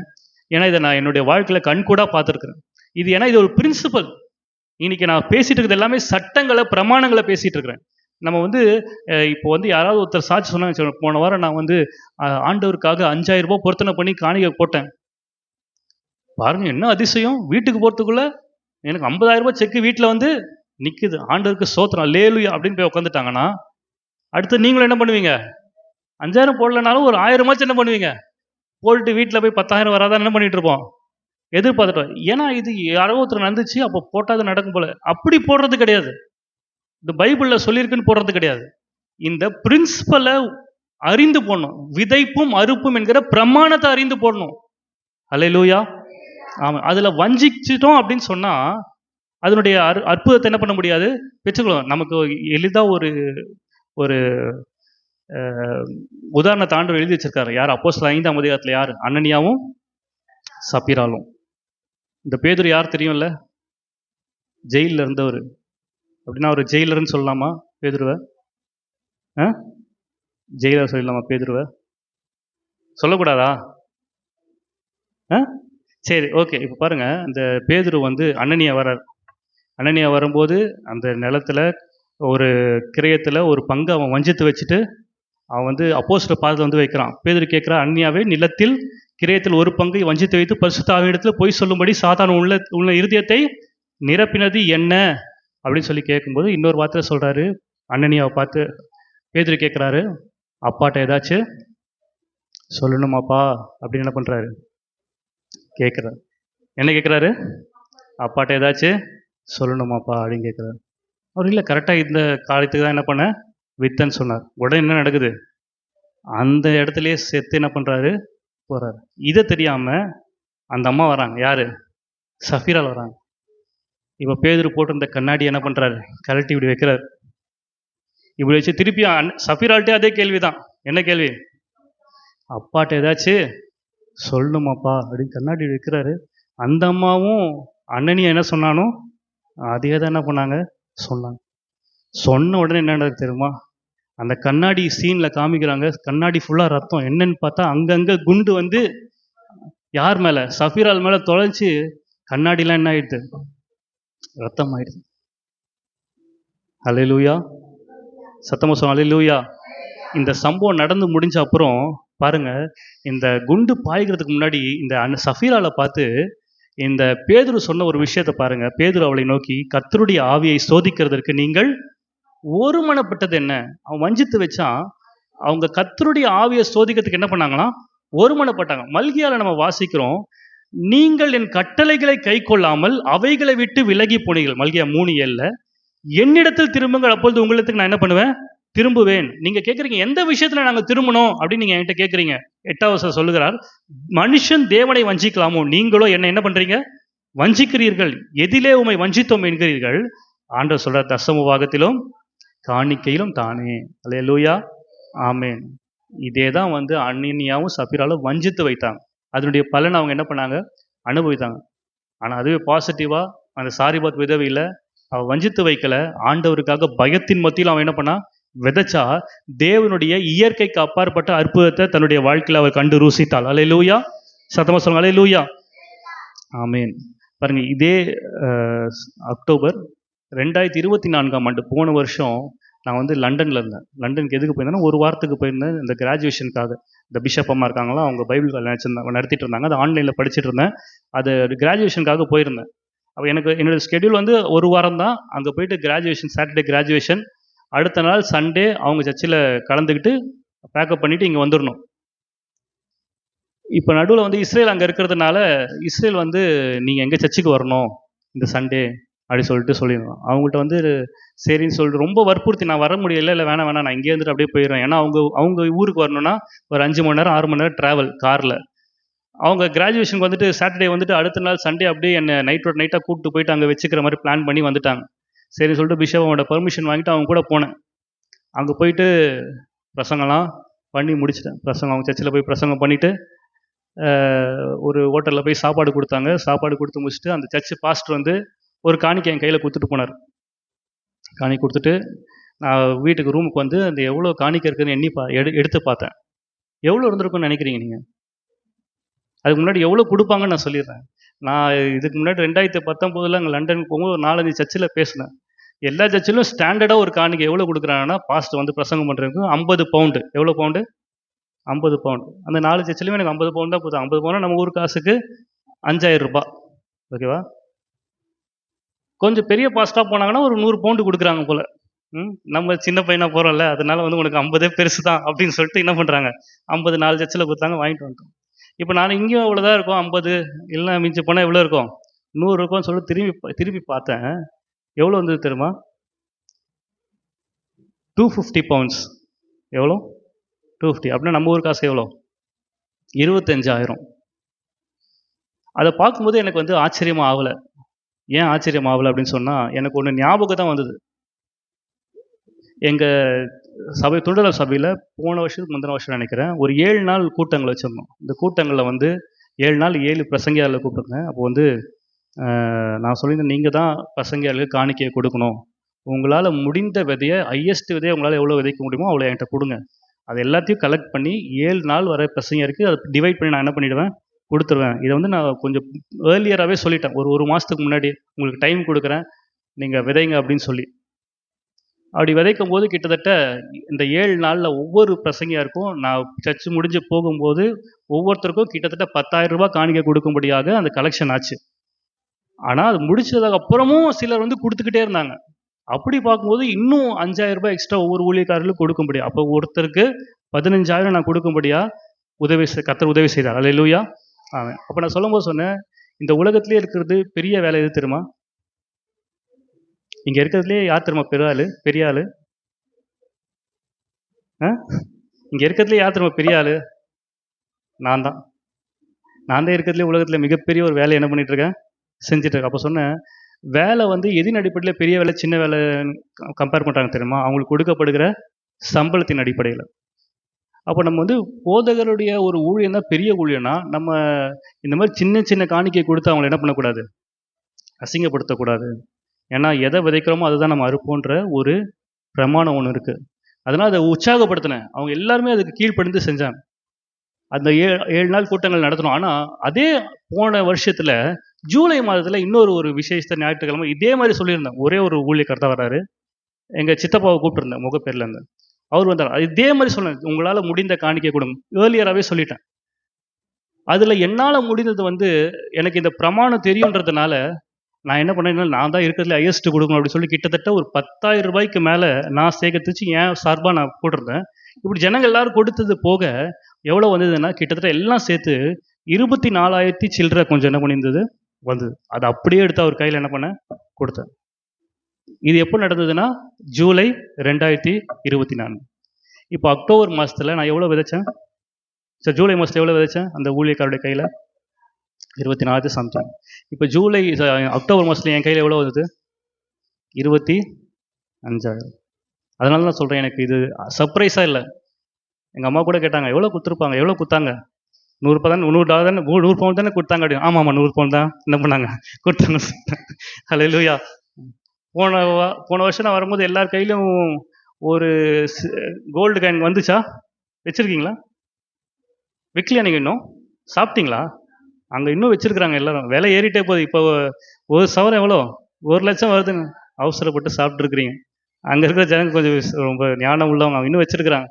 அந்த 25,000 இதுக்கு தான் என்ன பண்ணேன் நான் செலவு பண்ண. இங்கே இருக்க ஜனங்களுக்கு நான் என்ன பண்ணுமே, வாங்கிட்டு போகணுமே. இதை நான் எதுக்கு சொல்ல வரேன் அப்படி சொன்னால், நான் வந்து எதுவும் எங்கள் சித்தப்பா வராரு, அவருக்கு காணி கொடுக்கணும் இல்லை. எனக்கு ஒன்று தெரியும், ஊழியக்காரர்களுடைய இதில் விதைச்சா அது அது ஒரு பிரமாணம், ஒரு பிரின்சிபல். அதை நான் என்ன விதைக்கணும் அதுதான் அறுப்பேன். இப்போ வந்து இந்த பாஸ்டரில் உள்ள கொடுக்காது அப்படின்னு நீங்கள் யாராவது சொன்னீங்கன்னா, நீங்கள் எங்கேயாவது வெளியே போனீங்கன்னா அவங்களும் அங்கே இருக்கிற பாஸ்டர் அவங்க என்ன பண்ணுவாங்க, அங்கே இருக்கிற ஜனங்க என்ன பண்ணுவாங்க, சின்ன பையன் உள்ள என்ன பண்ணாது கொடுக்காத. நீங்கள் எதை விதைக்கிறீங்களோ அதுதான் என்ன பண்ணுவீங்க, அறுப்பீங்க. இது ஒரு பிரமாணன்றதை புரிந்து கொள்ளாமல் யாரோ சொல்லிட்டாங்க, போட்டால் வந்துடும் சொல்லிட்டாரு, ஏதோ ஒரு பாஸ்டர் சொல்கிறாரு அப்படின்னு சொல்லி நீங்கள் பண்ணீங்கன்னா, இப்போ கூட நீங்கள் கூட ஒரு நாள் நினைக்கலாம், ஐயோ இமான் பாஸ்டர் ஏதோ காணிக்க போட்டாராம், அவருக்கு 25,000 வந்துச்சான். ஆனால் நான் என்னுடைய அமௌண்ட் எவ்வளோ, கிட்டத்தட்ட 10,000 சம்திங் தான் நான் என்ன பண்ணேன், ஏன் சர்வை போட்டேன். ஆனால் கர்த்தர் எனக்கு கொடுத்தது, ஏன்னா கர்த்தர் நம்முடைய இருதயத்தை பார்க்குறார், அந்த பிரின்சிபலை பார்க்குறார். நம்ம எந்த பிரின்சிபல் அடிப்படையில் போடுறோம். அதனால தான் சொல்கிறேன், நீங்கள் வஞ்சிக்காதீங்க. இது வந்து நம்ம அப்படி பிரின்சிபலை அதாவது வந்து இந்த லா ஆஃப் கிராவிட்டியை வந்து தெரிஞ்சதுனால தான் நான் மேலேருந்து கீழே என்ன பண்ணாமல் இருக்கிறேன், குதிக்காமல் இருக்கிறேன். இந்த லா ஆஃப் கிராவிட்டி வந்து தெரியாமல் இருந்தேன்னா நான் மேலேருந்து கீழே என்ன பண்ணிவிடுவேன், குதிச்சிருவேன். ஏன்னா எனக்கு அறிவு இல்லை. கீழே குதிச்சா கால் உடஞ்சிரும், எதனாச்சும் ஆயிடுன்ற அறிவு இல்லாதனால கீழே குதிச்சிடும். நான் என்ன நினச்சி குதிக்கிறேன்னா, அப்படியே நம்ம நிற்போம் போல, தரையில் நிற்கிற மாதிரி நிற்போம் போல நினச்சி குதிக்கிறேன். அதே போல தான் விதைப்பும் அறுப்போம். இது வந்து நீங்கள் இது விதைச்சாதான் உங்களால் என்ன பண்ண முடியும், அறுக்க முடியும். விதைக்காமலே நிறைய பேர் அறுவடையை எதிர்பார்த்துட்டு இருக்கிறீங்க. இன்னும் சிலர் வஞ்சித்து கொண்டு கர்த்தருடைய ஆசீர்வாதத்தை பெற்றுக்கொள்ளணும்னு நினைக்கிறீங்க. சிலர் வேலிடான ரீசன்ஸை சொல்லி, இதெல்லாம் இருக்குது ஐயா, அதனால தான் கொஞ்சம் பொறுத்துக்கோங்க, மன்னிச்சுக்கோங்க ஐயா. இன்னும் ஆண்டவர்கிட்டே என்ன பண்ணிடுறோம், டைரெக்டாக லெட்டர் போடுறோம். என்ன போடுறோம், ஆண்டவரே உங்களுக்கே தெரியும் எவ்வளோ கஷ்டப்பட்டு இருக்கேன்னு சொல்லிட்டு, ஏதோ என்னால் முடிஞ்சது. அன்றைக்கி 2 காசு போட்ட விதவையை ஆசீர்வச்சு அந்த மாதிரி என்ன பண்ணீங்க நினச்சிருங்க. அந்த பாஸ்டர் தான் கரிச்சு கொட்டுறாரு. ஆனால் நீங்கள் இருதயத்தை என்ன பண்ணுறீங்க பார்க்குறீங்க. ஆண்டவர் அங்கேருந்து பார்க்குறியோ, இது லா ஆஃப் கிராவிட்டியா. நீ என்ன தான் என் காலில் விழுந்தாலும் கதறினாலும், நீ மேலேருந்து கீழே விழுந்தனா என்ன பண்ணுவோம், கால் உடையும். நான் ஒன்றும் பண்ண முடியாது. ஆண்டவர் என்ன பண்ணுவார், கையை விரிச்சிருவார். ஏன்னா இது பிரமாணத்தின் அடிப்படையில் செயல்படுது. அதனால் இந்த பூமி உள்ள அளவும் விதைப்பும் அறுப்பும் என்ன பண்ணும், இருக்கும். அது ஒழியாது. அல்லேலூயா. ஆனால் தான் லூக்கா 6:38 சொல்றாரு, கொடுங்கள் அப்பொழுது உங்களுக்கு கொடுக்கப்படும். 2 கொரிந்தியர் 9:6 சிறுக விதைக்கிறவன் சிறுக இருப்பான், பெருக விதைக்கிறவன் பெருக இருப்பான். 3 பிரமாணங்களை சொல்லியிருக்கேன். சொல்லுங்க பார்க்கலாம். முதல் பிரமாணம் விசுவாச பிரமாணம், 2வது பிரமாணம் எதிர்பார்க்குதலை குறித்தான பிரமாணம், 3வது பிரமாணம் விதைப்பும் அறுப்பும் பற்றிய பிரமாணம். இன்னும் 9 பிரமாணம் நான் எடுத்து வச்சிருக்கிறேன். மொத்தம் 12 எழுதிட்டு வந்தேன், அங்கேயும் 3 தான் பேச முடிஞ்சது. மொத்தம் 12 தான் இருக்கான்னு நினைக்காதீங்க. இந்த வேதம்லாம் சொன்னபோது ஒவ்வொரு ஸ்டோரியும் ஒவ்வொரு பிரமாணத்தை, ஒரு பிரின்சிபலை வச்சிருக்கு. அதை நம்ம தியானிக்கணும். அல்லேலூயா, ஆமென். ஆகவே அதனால தான் இந்த புக்கு பேர் என்ன book? Law book, the book of law, சட்ட புத்தகம், பிரமாண புத்தகம். நியாய பிரமாணம் அது கர்த்தர் நியாயத்தில் கொண்டு வருவார். ஏன் அநேகருடைய வாழ்க்கையில் இன்னும் பொருளாதாரத்தில் ஒரு ஒரு வளர்ச்சி இல்லைன்னா கர்த்தர் நியாயத்தில் கொண்டு வந்திருக்கார். எதை நியாயத்தில் கொண்டு வந்திருக்கிறார்? நீ விதைச்ச விதைய நியாயத்தில் கொண்டு வந்திருக்க. அதனால நியாய பிரமாணம். எதை விதைக்கிறியோ அதுக்கான நியாயத்தை கர்த்தர் என்ன பண்ணுவார்? கொடுப்பார். ஹல்லேலூயா. இன்னைக்கு நம்ம ஒப்பு கொடுப்போம். ஆண்டவரே, நான் ஒரு டீம் மெம்பராக இருக்க விரும்பலை, ஒரு டீம் மேனேஜராக இருக்க என்னை ஒப்பு கொடுப்பேன். இந்த புத்தகம் எப்படி செயல்படுகிறது, இந்த பிரமாணம் எப்படி செயல்படுகிறது என்பதை அறிந்து நான் என்ன பண்ணுறேன்? செயல்பட உதவி செய்யுங்க. விசுவாச பிரமாணத்தை அல்லது எதிர்பார்க்குதலின் பிரமாணத்தை, விதைப்பும் அறுப்பும் பற்றிதான பிரமாணத்தை இந்த காலவெளியில் நமக்கு கற்றுக் கொடுத்திருக்கிறார். இந்த வசனத்தை கேட்கிறவர்களாய் மாத்திரம் இல்லாதபடிக்கு இதன்படி நடக்கிறவர்களாய் நம்ம மாறும்போது தான் கர்த்தருடைய கருத்தில் அற்புதத்தை பெற்றுக்கொள்ள முடியும். அல்லேலூயா, ஆமென். ஆகவே இந்த வார்த்தைகளுக்கு நம்ம அர்ப்பணித்தவர்களாக இருக்கிற இடங்களை எல்லாரும் முழங்கால் படியிடுவோம், கர்த்தரை நோக்கி பார்க்கலாம். Hallelujah, hallelujah, hallelujah, hallelujah. Thank you Jesus. எல்லா கண்களை மூடி ஆண்டவர் நோக்கி பார்க்கலாம். இந்த அருமையான மாலை காலவேளையில் ஆண்டவருடைய சமூகத்தில் நம்ம கேட்ட வார்த்தைக்கு அர்ப்பணிக்கலாம். இன்றைக்கு ஏதோ ஒரு இடத்துல ஆண்டவர் நம்மோடு கூட பேசி இருப்பார் என்று சொன்னால் நம்ம ஒப்பு கொடுப்போம். ஆண்டவர் இந்த காலவேளையில் கர்த்தாவே, இந்த புத்தகத்துக்கு தேவையான மதிப்பையும் மரியாதையும் நான் இது வரைக்கும் கொடுக்காம இருந்தால் இன்றைக்கு நான் அர்ப்பணிக்கிறேன். ஆண்டவரே கர்த்தாவே, இந்த வேதத்தில் உள்ள பிரமாணங்களை தேவனுக்கு பயப்படுகிறவன் கை கொள்ளுகிறான் என்ற வார்த்தையின்படி தேவனுக்கு பயப்படுகிறவர்கள் நன்றாய் இருப்பார்கள்னு சொல்லி நாங்கள் வேதத்தில் வாசிக்கிறோம். இந்த காலவெல்லாம் ஆண்டவரே எங்களை நாங்கள் ஒப்புக் கொடுக்கிறோம். உமக்கு பயப்படுகிற பயம் இந்த கற்பனைகளை கை கொள்ளுகிறதின் மூலமாய் நாங்கள் உம்மிடத்தில் காண்பிக்க முடியுமே. இந்த காலவெல்ல கதை யாரோ சொன்னார்கள் என்று சொல்லி அல்ல ஆண்டவரே, இதை எங்களுடைய தனிப்பட்ட வாழ்க்கையில நாங்கள் ருசித்து இதை எங்களுடைய வாழ்க்கையில் அபியாசப்படுத்த எங்களுக்கு அனுக்கிரகம் பண்ணுங்கன்னு சொல்லி எல்லாரும் வாயில இருந்து கர்த்தரை ஸ்தோத்திரிக்கலாமா? ஹல்லேலூயா, ஹல்லேலூயா, ஹல்லேலூயா, ஹல்லேலூயா, ஹல்லேலூயா. நன்றி அப்பா, நன்றி அப்பா, நன்றி அப்பா, நன்றி அப்பா. உம்மை துதிக்கிறோம், உம்மை துதிக்கிறோம், உம்மை துதிக்கிறோம், உம்மை துதிக்கிறோம் ராஜா. ஹல்லேலூயா, ஹல்லேலூயா, ஹல்லேலூயா, ஹல்லேலூயா, ஹல்லேலூயா.